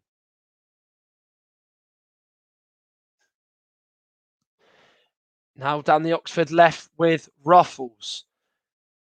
Elliot Moore now has it in field. Coming short is Henry. Hanson to James Henry. Ruffles has it now for Oxford, who did have quite a bit of possession in that first half, but it didn't lead to any real trouble on Chris Maxwell's goal. Here's Barker, though. Could that be about to change in terms of testing? Unfortunately not, as his cross is well blocked. Blackpool have just, particularly down that right-hand side, covered so much ground. Elliot Embleton has put a real shift in terms of tracking back and helping his right back and full back down his side, Ollie Turton. Here is Barker, though. Maybe he'll be successful with this one, as he's decided to go through onto his left foot and on the inside rather than on the outside. Clearance goes through to Sims, who tried his best to chase, but it did just trickle out of play as it's gone for an Oxford throw, which is taken quickly by the centre-back, Atkinson. Now with Stevens. Atkinson to Henry, just lets it run in front of him. Through to Sykes, who makes a really good run. Surely this is the moment for Oxford. No, Maxwell makes a tremendous save from Mark Sykes. Here's Barker, though. He shoots low, but it's off target. Well, he made a really good forward run in the first half, which saw Husband, the Blackpool centre-back, chop him down. He was able to get a chance on goal this time in between Ballard and Turton, but Maxwell off his line superbly and keeps it out. But it was straight at him, wasn't it? But he stands firm. You think Sykes is going to score. If he goes to the side of him, he's put that in the net and it's 2-1. But unfortunately for him, he just hit it straight at him and didn't really open up, did he? Well, first sub of the game is made by either side. And Luke Garber is the man to be replaced. As Neil Critchley has just thought that I can't take any chances of him going down. So he's replaced as Jordan Thornley comes on in his place just 8 minutes into this second half. So Thornley, who can play as a fullback, will probably, I think, slot there, but he is comfortable at playing centre-back. So he might just come on like for like in place of Garbett, or he might just fill in as a centre-back and push Husband out to the left-back berth, which has obviously been left by Garbett. Stevens gets it from Moore. A couple of touches before he sends it forward. It is actually Husband who has actually shifted out to that left-back position, and Thornley's gone into the centre-back position alongside Dan Ballard. Kenny Dougal with good work in the midfield to win it back and knock it out to the right with Turton. Ballard brings it away despite the advances of Matty Taylor. Here is now Turton, one of the two goal scorers for the Tangerines tonight, that has seen them have a 2-0 lead in this first leg. Maxwell to Thornley. Spreads the play out to the right. Headed by Barker. Turton underneath the second ball. The third ball is won by Ruffles, who goes in with Kevin Stewart. Dougal didn't foul Sykes. It's good feet shown by Elliot Embleton, who plays with his right foot to Anderson, who's Now bringing it infield. Husband's on the overlap. Husband is found. Low cross in for Anderson. Cleared away well there by Josh Ruffles, who came in from the left back position to just stab it away and just force Blackpool to go back. Lovely back heel by Husband. Here is Anderson, who's enjoying a lot of freedom in this Blackpool team, but he can't get away from the Oxford right back Hanson, who does well to defend it, and it is a Blackpool throw, which James Husband is going to take. The option in front of him is Anderson, who he finds. Husband gets it back, waits for the opportunity to cross, does go in low. I think if you asked Husband there, he probably wanted to go high, but it was cleared away by the Oxford defence. 10 minutes gone of the second half. The only real notable moment we've had of this second half was that opportunity for Mark Sykes, which was denied well by Chris Maxwell. And Manchester City are away at Brighton, the Premier League champions, remember. Of course, they won their crown 7 days ago because of Manchester United's defeat against Leicester, and they're 1-0 up with Ilkay Gundogan scoring. Of course, they're involved in a 7-goal thriller in their last away game and last league game against Newcastle United, and they're 1-up in their next away game against Brighton. Husband with the ball forward. Sims will chase. Stevens out a long way and sees the ball bounce in front of him, but he half volleys it forward. Back now with Maxwell in Blackpool's half. Inside Oxford's half it goes. Elliot Moore with a good commanding header. Bounce of the ball in front of Husband, but he does actually make good contact to send it forward. Then knocked forward by Thornley as the ball has just stayed in the air for the last just few seconds, but it's took under control well by Brannigan, who wins it off Jerry Yates. He's asking for a bit of support as the Oxford number 8. Here is Barker. Now it's with James Henry.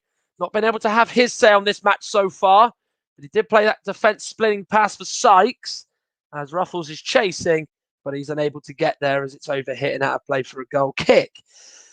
Well, Joao Cancelo, who scored and assisted one of the goals in that 4-3 win against Newcastle on Friday, has just been sent off for Manchester City. So they're down to 10 men in their game. But what we can say about Oxford so far tonight, yes, they've got fans in there, but it's an unhappy return to the Kassam for some. Of course, they did have 2,000 back in that period toward the back end of 2020, which, of course, did see the fans have to stay away once again as coronavirus cases skyrocketed. Anderson on the edge of the box to Anderson, who to Husband, who lays it low, and it's come to Yates with his first big opportunity of this first leg. And he's just ballooned it over the bar from a few yards. He went out to the right. Husband's cross went all the way through. Sims stuck a foot out. It was well beyond him. Yates was at the back post. He looked like he was going to make it 3-0, but he's just gone the wrong side, isn't he? He wanted to go away from Stevens' side. He dived down low. It went away from him and over the bar. And that is a big, big chance wasted for Blackpool, not just to wrap this first leg up, but to probably wrap this tie up as Anderson is challenged well by Hanson. Brannigan goes in as Stewart leaves one in on him as Brannigan managed to pass the ball away. And Blackpool's third booking of the game is one shown to Kevin Stewart.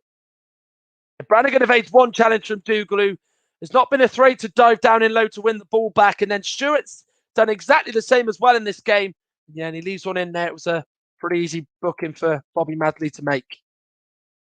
We didn't actually have a club back until January. He was released by Hull after 3 years there, where he signed for big money in exchange for Andy Robertson. How good a career he's had, the Scot. And then, of course, since then, he was part of the team that got relegated from the Championship. And then he's found a home at Blackpool. And, of course, Neil Critchley, a man who managed his development in the youth sides at Liverpool, decided to take him a chance and take him to Bloomfield Road. And it's something that he and his manager have not looked back on. As we are into the first quarter of an hour of this second half. Hour gone. Oxford 0, Blackpool 2. Ollie Turton and Ellis Sims with both the goals as the Tangerines lead in this one at the Kassam Stadium, and of course away from home, as Jamie Hansen has fouled James Husband, who's on the deck.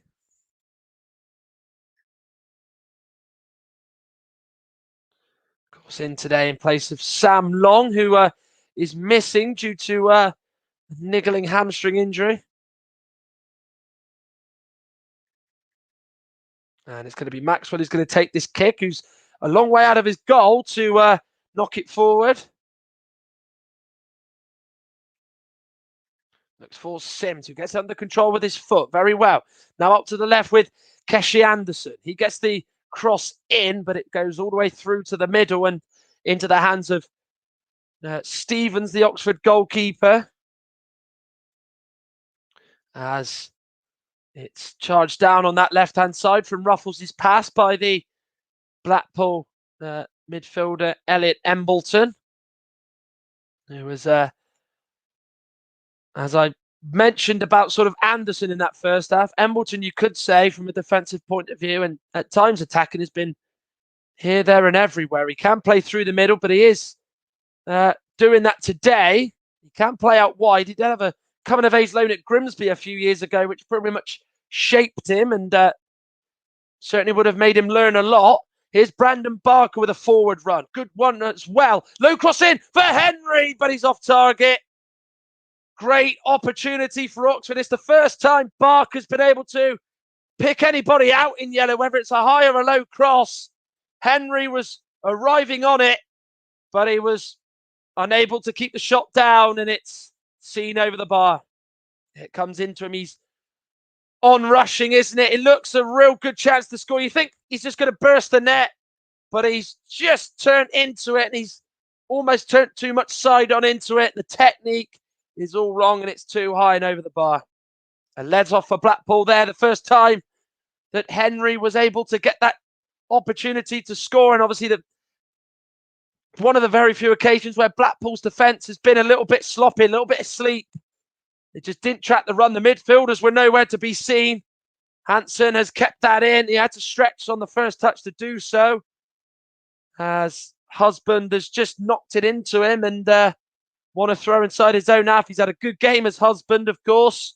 Switch from centre back to left back during the course of this game, of course, with Luke Garbutt going off, which is something that they probably don't want.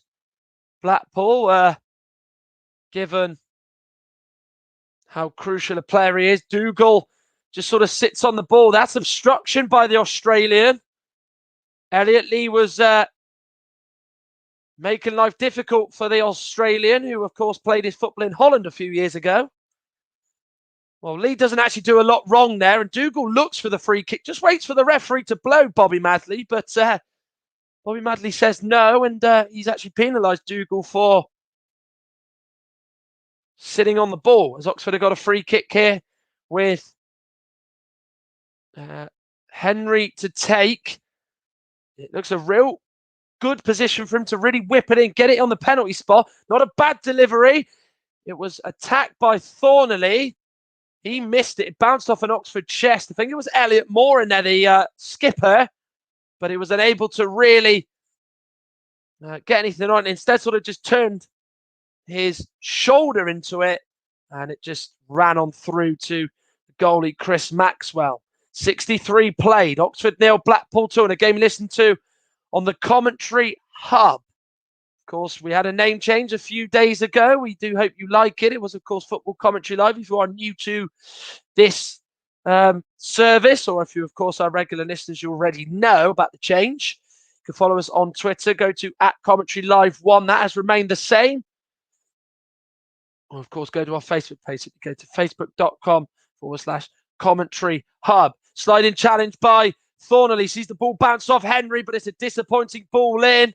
But Dan Ballard's there to just clear it out for a corner kick. But he's starting to become more of an influence in this game, you could say. James Henry is. Of course, he had that chance a few minutes ago, right in front of those Oxford fans, which he's about to take this corner, that south stand that they're attacking in. will be Henry to take. Delivers it in, away by the Blackpool defence, and then it's took a deflection off of a Blackpool man. Henry, they were saying, was offside, the Blackpool defence. Anderson just had to knock it out. Of course, the last touch coming off a Blackpool player has meant that he's actually come on back onside from taking that set piece. So there's another bit of defensive work for Blackpool to do here as they're under a bit of siege from Oxford, who are having their best spell of the game, bar none. In by Henry from Barker's short corner. Blackpool just about to defend it, and then it is hammered away by Embleton as they're able to get men out quickly to try and not allow Oxford to bring it forward in their own half as Brannigan's been put under pressure by Yates. Gets it back from Elliot Moore. Here is Atkinson. Brannigan goes away from Embleton. Referee says no. Brannigan stays down. He's got to get up quickly because Blackpool are moving into gear and moving forward with Anderson. Gives it back to Yates. Anderson gets it back as he's playing out on that left-hand side in this attack. Now gives it to Kenny Dougal. Here's Kevin Stewart. Trying to play it through to Yates. Not the best clearance by Hanson. He goes to Sims as he tries to come in from that right-hand side of the box into the middle on his left foot. But it is defended well by Oxford this time as he's unable to repeat the goal he scored in the first half. And Blackpool have got a corner. Yeah, Sims does X really well. It was very clever that he goes out toward that right-hand side of the Oxford box. And he just tries to bring it in, doesn't he, on his left foot. But then, of course, Oxford's defence knew exactly what he was going to do. It was Atkinson that just came across and defended it. Can Blackpool go 3-0 up here? Embleton with this corner. It's a high and a deep one for Ballard to flick on. He does flick it down into the path of Dougal, who took it under control, then just tried to hook it forward. It was well blocked by the Oxford defence. In the Premier League, Blackpool has still got possession here as Maxwell has knocked it forward into the Oxford half. Ruffles and Sims competing. Ruffles jumped too early there as Sims was just able to just knock it forward. It is a Blackpool throw as Embleton was competing down the Oxford left. It is still Man United 1, Fulham 0. Manchester City 1-0 up against Brighton. Still goalless between Southampton and Fulham. So Elliot Lee is replaced for Oxford as Dan Adji, the former Burnley man, comes on. And Matty Taylor is replaced as Sam Winnell comes on. And that is a name that is quite familiar with playoff football. He, of course, was a playoff winner with Barnsley and scored in their first leg against Walsall 5 years ago. They won 3-0 at the Bescott Stadium. That meant that they, of course, pretty much got the job done against the Midland side. Sims being put under pressure by two Oxford players. He's just got to get something. And what he's gotten is he's won a corner as Barker and Ruffles were over on that side to not allow him to put the ball in. As, he's actually done really well up front as the Everton loanee. But Matty Taylor, the Oxford fan, Oxford boy, not been his night tonight. He had that one chance which was well blocked. But apart from that, Blackpool have kept him quiet very, very well. As they've got a corner here, the visitors. Embleton with that deep corner again. Nobody is able to be picked out in white as they all made the run sort of on the penalty area and sort of toward the near post and through the middle. It was a delivery that was a rather poor one as Oxford plays short from this. Here is Henry as he tries to play it to Adji. It has, as Winnell tries to play it to Adji. It's going to have to play for a throw. So it looks like Winnell's going to play down the middle with Adji going to play on the right. Adji, a player who, of course, was on the books at Burnley a few years ago. Has got 6 goals to his name, like a cluster of Oxford players, as is Sam Winnell. I'll be hoping that he can be a player that can score today, of course. As I mentioned earlier on, they've got 15 goals from substitutes of Oxford, which is one of the highest totals in England this season in all 4 divisions.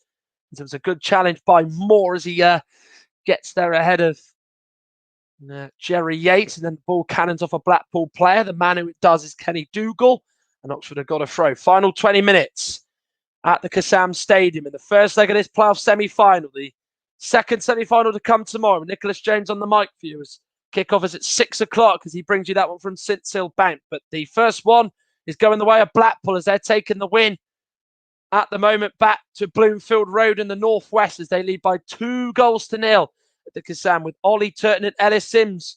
2 first-half goals, the difference in this one is James Husband checks back to Keshi Anderson. Now he gives it to Yates. Anderson will want it back, gets it back, but the offside flag is raised against Yates, and Oxford's defence just stopped there as they wanted that flag to be raised on that right-hand side from Jeffrey Liddell, which they got. And Oxford will restart play with this free kick going short. They are a side who don't tend to go long. The first half, that wasn't the case, as they did resort to maybe doing that. They were probably forced to do that because of the way Blackpool probably set up and went about them. And then the second half, Blackpool have stood off a little bit more, and it's meant that they've been able to be a bit more comfortable in possession, maybe perhaps a bit too comfortable, you could say. It's Dan Adji with 3 Blackpool players in close proximity to him. Gives it to Hansen. Lovely ball down the line for Winnell. He bends his run toward the right. Onside is the call from the linesman, David Hunt. Here's Adji, going to go on his left foot, gets his feet in a bit of a tangle. Kenny Dougal's back defending, as he so often does. Back there to win it back for the visiting side. Hansen will have to play it back to Stevens, who's almost acting as a sweeper in defence to try and continue the attack. He plays it towards Sykes, who's playing a position like the number on the back of his shirt, very much like a number 10. Atkinson's travelled a long way with it and came a bit unstuck with that, but Oxford still have it here despite Blackpool clearing it. It's Adji, not showing the inside, instead showing the outside as he gets the cross in. Back into the middle of the Blackpool box, but it's defended well by James Husband as Oxford have got a throw as they're being roared on and clapped on by their supporters behind that goal. Of course, it is nice to welcome back 4,000 fans in total, which is just under 25% of their official capacity. Henry's cross took a block off a Blackpool player, and then it's brought out well by Thornley, who tries to look for Jerry Yates. And doing well to chase back was Mark Sykes, who came all the way up from a high midfield position to get it under control. Brannigan now to Mark Sykes. Ruffles to Barker. Of course, Oxford can make another 3 alterations. Blackpool can make 4. You do get 5 subs despite 7 subs being named on both sides' benches, and has been the case since probably about November, actually, in the EFL in all 3 divisions. Is Adji as he shakes off Husband. Adji gets it back from Brannigan. This is positive play by Adji, well blocked by the Blackpool defence, who are standing firm. Now is the chance to counter-attack as Sims sets Yates away. Blackpool's top goal scorer gives it back to Sims, who's in, and that is 3-0. And that is as good a counter as you are likely to see this season. It's a brace for Ellis Sims, and maybe this might be a bridge too far for Oxford and Carl Robinson. Their fans look on in absolute disbelief. They are crestfallen as Blackpool have made it 3-0, and from one end to the other, Blackpool's rear guard is firm, but they're so clinical on the break as Yates sets it up for Sims to finish off 1-1 against Stevens. Oxford 0, Blackpool 3. Brilliant finish by Ellis Sims. Stays cool, stays calm under the face of pressure, and he just knocks it beyond Stevens. Such a clever finish. He's a player ahead of his time, isn't he? Just waits for the keeper to go down, and he just almost, you could say just toe punts it into the net. Such a brilliant finish, and it looks like, even though there is a second game of this to come, it's going to be playoff hardtake for Oxford yet again. Okeshi Anderson is going to be replaced for Blackpool. Off he goes And on will go Jordan Lawrence Gabriel, and also Dimitri Mitchell will come on in place of Elliot Embleton, who will see his evening ended. And of course, Dimitri Mitchell, the former Manchester United player, will come on in his place. So, confirmation, Lawrence Gabriel is on in place of the Sunderland loanee Embleton, and Anderson is replaced by Dimitri Mitchell in the 75th minute. Oxford come forward though quickly with Sykes, hit up by Husband as Adji was chasing it at the back post on that right-hand side of the penalty area. It is defended well by Blackpool, who've actually had to do a bit more defending than what they had to do in the first half, as we are entering the final quarter of an hour of this one, with Oxford 3-0 down at home to Blackpool. Henry swings the corner in. Atkinson heads it back onto the penalty spot, a little bit too high for Moore. A Blackpool player heads it away. Now Ballard to Yates, who's gone out to the right. Sims, Mitchell and Lawrence Gabriel are coming up from the to help the Blackpool attack, but unfortunately they're unable to get a shirt in that attack as Adji and Husband compete, and Husband has actually given the free kick away himself. There was minimal contact from, well, you could say Adji does have his arm on Husband's back right arm, doesn't he? Doesn't actually let go. So you could probably say that that should be a free kick itself, but there is minimal contact on that push from Adji on Husband, and he does go looking for it, but he can't believe that, of course, free kick was given against him. He's saying how to the linesman on that side is the fourth official. Benjamin Speedy has to have a word with Husband, but the delivery from Henry is too straight and is straightforward one for Chris Maxwell to gather high up. And now he kicks it forward for Mitchell, who tried to flick it on, but it just sort of bounced off his shoulder. Dougal holding it up against Henry. Now to Kevin Stewart, he just turns away from Sykes. It's a clever play, and then he wins the free kick. His Sykes goes into the back of him, and Sykes has given away a free kick with 13 minutes of the game to play. It is Oxford 0, Blackpool 3. Ollie Turton got the score line up and running as he scored just after 20 minutes, and then Ellis Sims has hit 2. It has meant that they are 3-0 up and have got one giant foot into the League One player final, which of course they were promoted from 14 years ago under Simon Grace. And Ollie Turton's cross has gone off a Oxford player. It is Mark Sykes, who has tried everything he can in his powers to win the ball back and chase everything down, but it has not worked so far. As Blackpool have got a corner. Mitchell is going to take it. Of course, with Embleton going off, it has meant that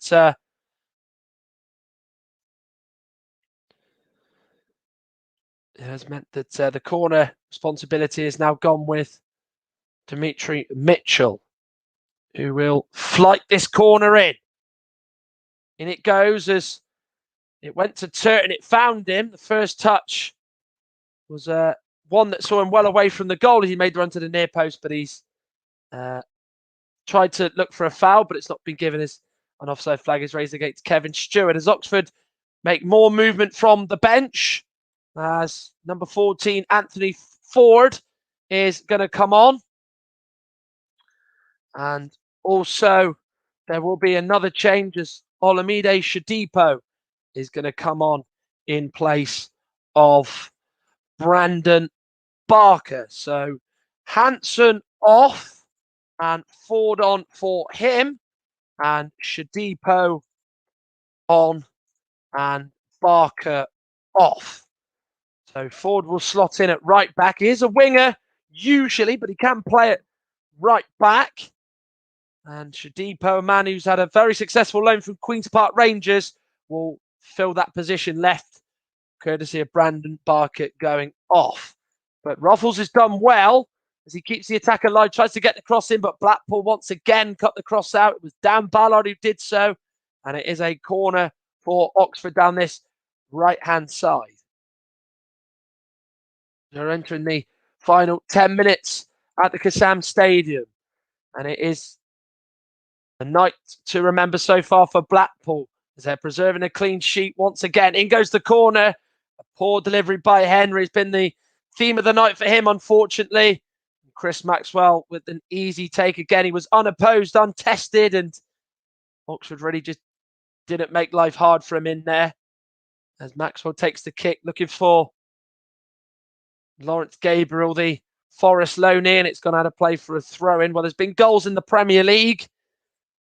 Southampton 0, Leeds 1, Patrick Bamford scoring. At St Mary's, Man United 1, Fulham 1, Joe Bryan scoring in that one. As Blackpool are going to make another change. And Jerry Yates is going to come off.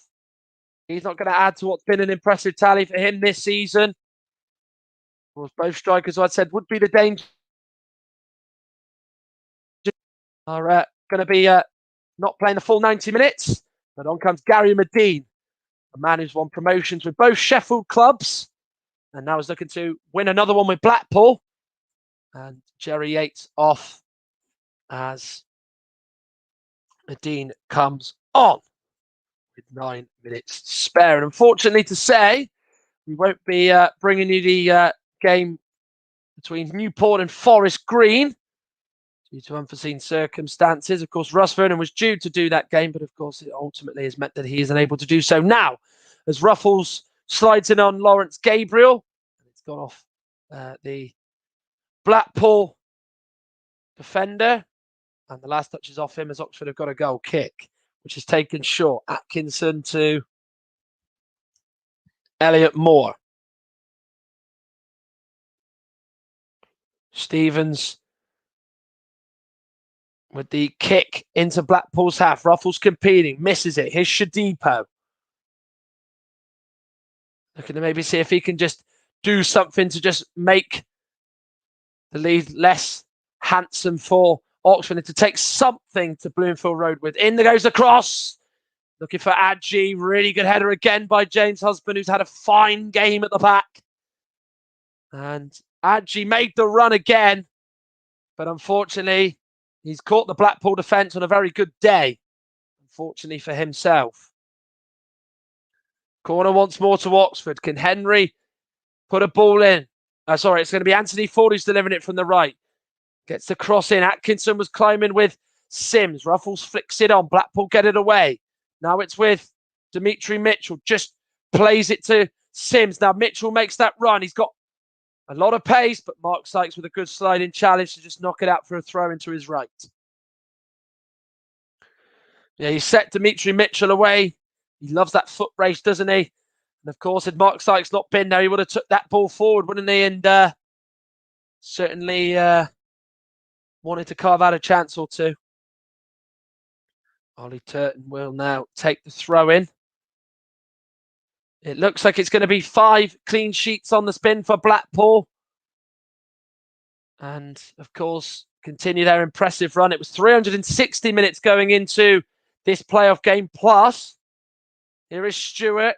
Holds off Sykes, shoots, but it's off target as it was a scuffed effort from the Blackpool midfielder, who's had a very good game in there alongside Kenny Dougal. Kick is taken by Stevens, who goes long this time rather than short. Winnell held off by Ballard. Shadipo chased. Blackpool clear it away with Turton. And it's unable to get Gary Medine to keep that in as Oxford have got a throw in. Brannigan now to Elliot Moore. It's not been Oxford's night, has it? Just not threatened Maxwell enough, who's only really had one save to make from Mark Sykes in this second half and in this game for that matter. And of course, that happening meant that Blackpool went on the break and showed their resiliency and showed their clinical side on the break, with Ellis Sims scoring a brace and a third that has really put this game, you feel, beyond Oxford. Ball goes in from Shadipo. Adji was climbing with Maxwell. He just got a right hand to it on the edge of the box. Now it's with Henry through to Shadipo, who is offside. Or it looked like it was. Yes, it is. Confirmation that is now an offside. And it is a Blackpool free kick with 5 minutes to go. We did see, remember, in the playoffs last year, Fleetwood be on the end of a 3-goal beating by Wickham. And Sam Winnell has actually been replaced for Oxford. He's only been on the pitch around about sort of 17 minutes. And he's actually been replaced for another teammate of his. And it's going to be Alex Gorin, the Spanish midfielder, who comes on. So whether or not Winnell was actually carrying an injury is something that we wait to find out. But it is rather strange to see substitutes who have come on, then come back off again after just such a short time on the pitch. It will be Turton to take the throw. Flicked on by Medine. Here's Sims, does well to keep it in. Moore does well to keep it in as he closed Ellis Sims down. He then gives it to Atkinson. He tries to put his foot through it, but can only clear it straight to Ollie Turton. He then just knocks the ball out of play for a Oxford goal kick. Well, it is actually going to be now 450 minutes nearly since Blackpool last conceded. But the camera, of course, pans to those Oxford fans inside the stadium. Some had the luxury of being one of the 2,000 that were able to go toward the back end of 2020. Some of them have not been since March 2020, and their first time upon their return, it is not what they were hoping for when they went to bed last night. Here is now Lawrence Gabriel, Kevin Stewart, Turton, Mitchell to Stewart, tries to play it through to Ellis Sims. Cleared up the pitch by Ruffles, and out of play for a Blackpool throw. As we have 3+ minutes to go. Well, of course, you can say about how Wickham beat Fleetwood last year, 4-1 in the first leg of the playoff semi-final. League Two, remember, we saw Northampton come from 2-0 down to beat Cheltenham in that second leg at the Johnny Rock Stadium, which meant Northampton went to the playoff final at their expense. We have seen some real shocks in League One. Remember, in 2007, Nottingham Forest faced Yeovil at the City Ground. They looked like they were going to go through. They were ahead in the first leg, and then Yeovil managed to win 5-2, if my memory serves me right, in the second leg, which meant that they went through, I believe, 5-4 on aggregate in what was one of the craziest playoff second legs you will ever see. Blackpool know a thing or two about winning it. Nottingham Forest in a playoff semi-final themselves, which they did in 2010. They are the playoff kings. Remember, 5 wins in 8 playoff campaigns. Of course, they won in 1992, 2001, 2007, 2010, and 2017. So 20 years after they won promotion from Division 3, when they beat Leyton Orient at Cardiff to go back to the third tier. They look like they're trying to get out of the third tier 2 decades on and back into the championship. And Mike has just actually confirmed to say that I was correct.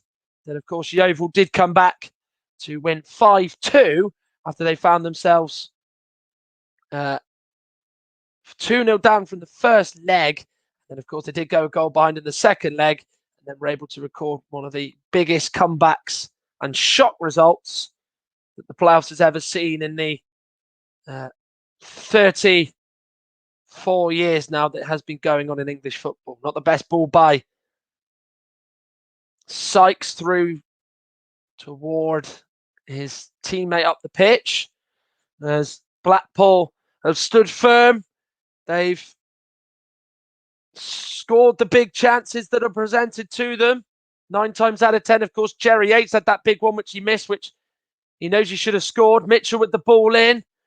Took a deflection off an Oxford player. Has come to Stewart, who has gone down, but it was a good bit of defending in the end by Oxford as they were able to scramble back and not allow Stewart to shoot. Henry is fouled, but advantage is played. It could be a good advantage as 4 minutes is added on. Here's Olamide Shadipo, the QPR low knee. Hit it with power as it bounced off the face of Ballard. Back into play. Adji, Ford and Godin were all three of them competing in there. None of them really knew who was going to get the shot away, in fact. And going down for Oxford here is Cameron Brannigan. I think he's just gone down with an element of cramp as the Oxford goalkeeper Stevens is just trying to stretch him out to make sure the cramp goes. Well, that's the last thing Oxford do need, isn't it? Is ending the game with 10 men. And of course, losing a man in Brannigan, who's such a key player for them, would be a real bitter blow. And he's actually mouthing the words, I might have to come off. Of course, the second leg, which is, you could probably say, one where Oxford are going to play for pride, but also they've got to try and come back from. They need their best players available, and he is one, Cameron Brannigan. There is no denying that. And of course, they've already made their full quota of subs. Remember, Adji, Winnell, Ford, Shadipo, and Godin came on for the U's. So it really is not going to plan tonight for Oxford, of course. Know the pain of losing a playoff final in which they were so close to getting into the championship for the first time in over 2 decades last year, before Wycombe put pay to that at their joyous selves, getting there for the first time in their history. It looks like it's going to be 22 years in counting for Oxford. It's Cameron Brannigan with just one side of his shorts pulled up toward his thigh, as he's going to hobble off as they're going to play now the final 2 minutes with 10 men. Carl Robinson shouting instructions from the sort of area that he occupies, which is behind the bench, as he's maybe just forcing a reshuffle as Brannigan's getting a clap from those Oxford fans as he comes off.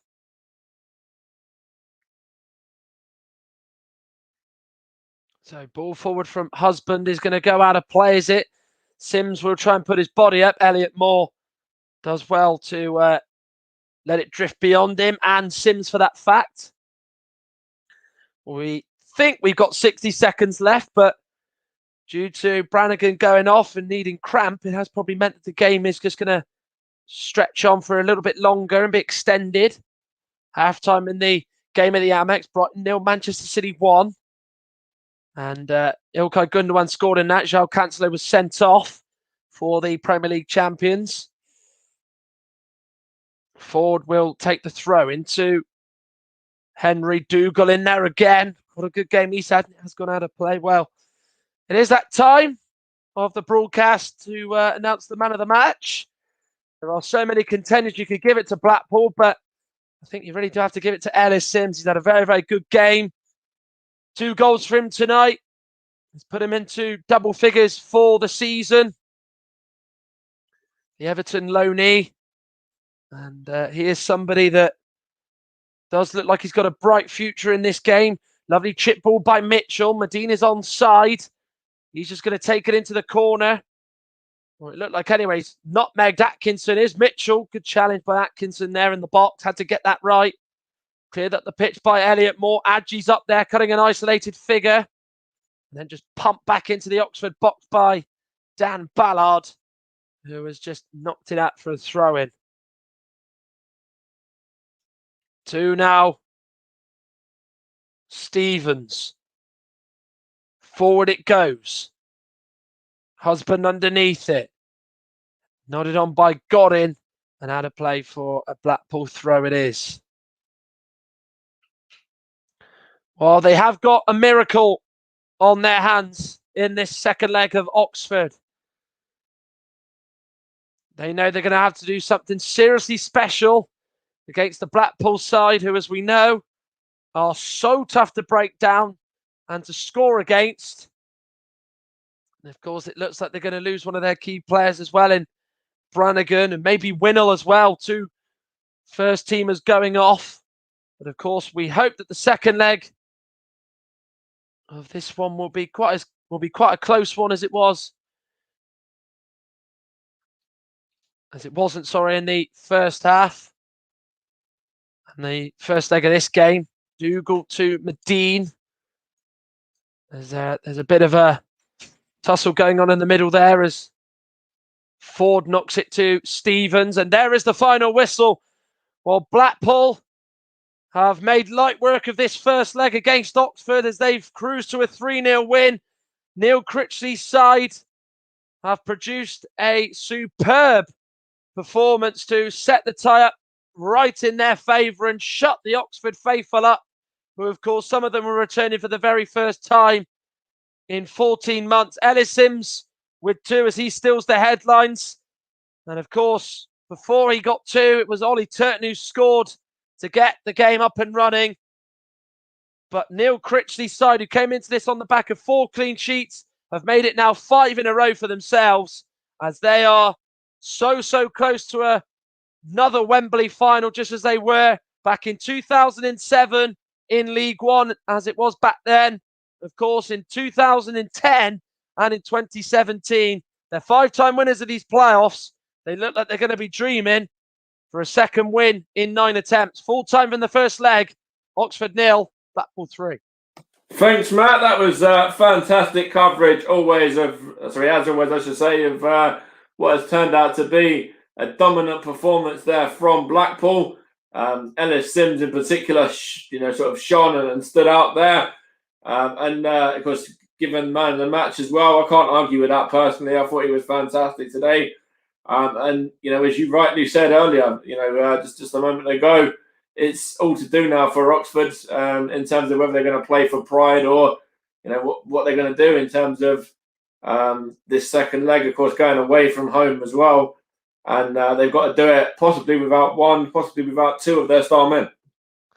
Yeah, absolutely. I mean, you look at Brannigan, who obviously hobbled off at the end. It's a bitter blow to see him go off. Obviously, it was a seismic task as it is, isn't it? That they've got to go to Bloomfield Road, a Blackpool defence who are so good at the back. Not even streaky one bit, are they? And, you need your key players in a game like this. Yes, it's a free hit. Yes, it's going to be tough, and they probably won't turn it around, but you can make a good fist of it, can't you? You can still worry Blackpool, and a player like Brannigan is still important for that. And of course, Winnell, went off. He only lasted, I think, sort of 17 minutes in the game. That's not nice because he's an option from the bench. He potentially could have even started. We don't know what was Carl Robinson's thinking, but yeah, it is a real shame that 2 of them, more important first teamers have gone off with what we do suspect will be injuries in both their cases. And I was just looking there in regards to some stats again as well, and it was very clinical in the first half from Blackpool, and it was equally as clinical in the second half. They had 1 shot in the second half on target, and it ended up being in the back of the net. And in terms of Oxford, they only had 1 shot on target throughout the whole 90 minutes or 90 minutes plus. Yeah, absolutely. And I think you've got to give Blackpool so much credit. Both boxes, they were superb. The first half, they were very good going forward. And, throughout the game, they were just so clinical as Carl Robinson is actually doing his team talk on the pitch, looking to just really inspire his troops whose mindset and probably mental state is a bit down. But, of course, it was short and sweet for Robinson, who's probably got nothing left to lose, is he? But, just sort of elaborating and just, going back to the question and point you made. Blackpool, as I said, both boxes were superb defensively. They had to do what they had to do, didn't they? They just had to be tight, really be under siege, not allow Oxford any sort of hope in the game. And they just crushed it, didn't they? And they, as the game went on, they did it really, really well. And it happened, of course, didn't it, with the goal from Ellis Sims, his second of the night, and the third one, where he just sort of put it beyond the goalkeeper and into the net. And it was just such a clinical display, in terms of their chances that they scored, Blackpool. And, hats off to them. And, they look like they're going to be a side who are, not just going to Wembley, of course, to the League One player final, but I think, if they maintain this performance for the next two, whoever they play in the final, they're going to take some stopping. Yeah, absolutely. You think that they're certainly going to be odds-on favourites to get through into the final now, and whether it's Sunderland or Lincoln, they'll certainly be favourites to go through, in my opinion, as well. And just looking at a quote here from Carl Robinson, I think it was last night, that he told BBC Radio Oxford that Blackpool were the best team in the playoffs and playing the worst team, and I think it kind of proved fruition. Really, it's kind of quote kind of come true there, didn't it? Yeah, absolutely. I mean, the playoffs in every division, there's not really a great difference. I mean, the golfing class is so small, isn't it? And, you expected Oxford to maybe make a better fist of it. They just sort of ran out of ideas, didn't really have that, plan B, really, did they? They kept the ball, didn't really go anywhere with it. And, that was a real disappointment to see. I did kind of maybe expect a little bit more from them, but you can't take anything away from Blackpool. But yeah, those comments Carl Robinson said were a bit, eyebrow raising at the time. But, looking back at it now, it wasn't quite a daft thing to say, because it was, in terms of the game in that first leg, a bit of a mismatch. Absolutely, and I think we'll wrap it up there in a moment. But just in terms of the Premier League as well, it was Man United 1, Fulham 1. It finished at Old Trafford, and Leeds got a second goal in the end as well. Tyler Roberts scoring 90 plus 5 to see them over the line against Southampton, and to overtake Arsenal and Everton to get into 8th position for the Yorkshire side as well. And Man City still leading at half time against Brighton by a goal to nil. Unfortunately, we were due to be bringing you the League Two game as well between Newport and Forest Green, which we're unable to do so due to unforeseen circumstances, and Russ isn't able to get on to do that one tonight. But we will bring you the game tomorrow to see who's going to get the advantage out of Lincoln and Sunderland. And more than likely, probably 95% go on and play Blackpool in the final there. But the playoffs are a funny thing, as you rightly mentioned earlier, Matt, with that Yeovil result. So we've seen strange things happen, and I certainly don't want to count my chickens, even from a perspective of a fan. I've been there in the playoffs where you really think you're going to go through, and then the opposition just turn up on the day and really put you to the sword and come away with a positive result. So I'm sure Blackpool fans are going to be confident, but cautiously confident.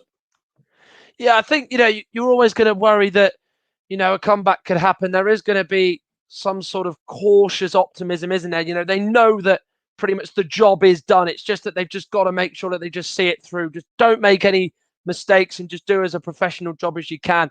You don't want to think that you're already there, because, as you've rightly said, we have seen comebacks. Look at last year, League Two, Cheltenham were 2-0 up against Northampton after such a good performance in the first leg. Then Northampton won it 1-4-0, didn't they? So, they won it 1-3-0. So, it just shows that it can happen. Neil Critchley will certainly tell the media and certainly tell his players that, look, it isn't over. We have to do the job. We have to see it through. So it's up to those players to do so now, but they've put themselves in an unbelievable position. Yeah, and even more so as well when you think on, not to put a dampener on Oxford already, even though they've been beaten, not to put even more of a dampener on it for their fans, but Blackpool, 3-0 winners in this one.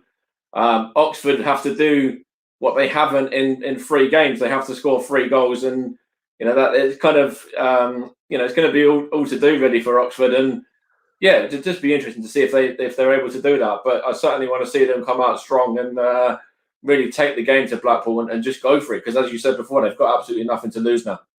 Well, absolutely. And I mean, coming into the game, they had the third over the regular season. They had the third best attack, didn't they? Only Peterborough and Hull scored more goals. So, obviously defence won the battle. Obviously Blackpool, as we know, so good at the back, and obviously Oxford's attack just really wasn't there. They've got to go. They've just got to give everything, haven't they? They're getting an early goal. Who knows? The belief will be just going through that team, and they'll feel, you know what, that we can do it. So it's all about how they start on Friday, isn't it? And just see how they do, because as we know, they want to just try and smell out the maybe the complacency that might just be creeping in some of those Blackpool players. And of course, they do only have to get 3 goals as well, because as Radar put a comment in there earlier, he was saying, do away goals mean anything at all? They don't mean anything in regards to playoffs, do they? So no. As long as the scores are level over the 2 games, then it will go to extra time and penalties if need be. Yeah, absolutely. And I think that's what makes it more interesting, isn't it? Obviously, if it was 3-0, yes, of course, it is a hard task, but, you have to say that it means Oxford have got to go and get 4. Doesn't make a great difference in this instance. It's probably the worst example, but, that's the one unique thing about it, isn't it? It's so different in the playoffs. Like it's not like any other thing you see in football. You don't often see lower tier playoffs, not just in England. I think obviously Spain have this sort of thing. Germany have the relegation and promotion one, but it's only sort of, not a cluster of sides involved that are, evenly matched. Okay, not in this instance with Blackpool and Oxford, but it's such a unique format that, we could talk about the Premier League and the European Super League and how they threaten to break away. But I think with the playoffs, that's something that's going to stay here. And if it ever got changed, there'd be a lot of uproar. That would be the thing you could say about it. But yeah, that's what makes it good, that there is obviously no away goals. And absolutely, Ed, in regards to keeping it the same as well, I mentioned it earlier that it's great that it's still over the 2 legs as well, and doesn't just get decided at a neutral venue, whatever, over 1 game. It's great to have that 2-legged element to it as well. Yeah, 100%. I think obviously, that usually playoff games are quite tight affairs. Obviously, you do get the one in a blue moon, I feel, where the team just completely blows the opposition away, like we saw tonight, like we saw with Wickham against Fleetwood last year, that might be on some people's minds. So you do often get that second leg where it is just so much harder to call, and it's just that little bit of a difference, isn't it? So we'll have to wait and see how this one fares. But yeah, you do have to feel that maybe for Oxford, the motivation and the will, of them actually doing it and going to Wembley again is probably going to be gone. But you honestly do never know. Okay, we'll wrap it up there. So thanks for your great coverage as always, Matt. And I'm sure you'll be back in the hot seat covering one of the second legs, no doubt, over the weekend. I think I'm going to probably get on myself, in fact, at the weekend and possibly cover one of the games from the playoffs as well. So my sort of little bit of a hiatus and a little bit of time away is going to be coming to an end of in terms of actually commentating on games as well.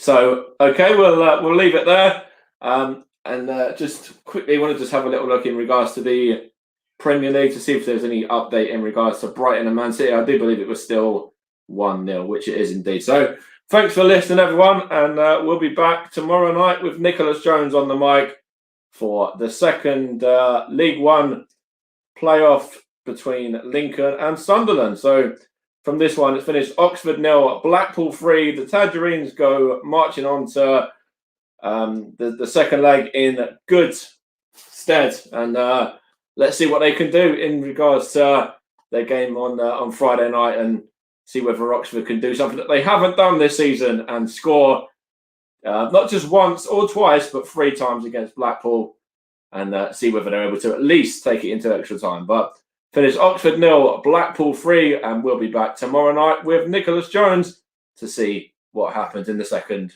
playoff first leg.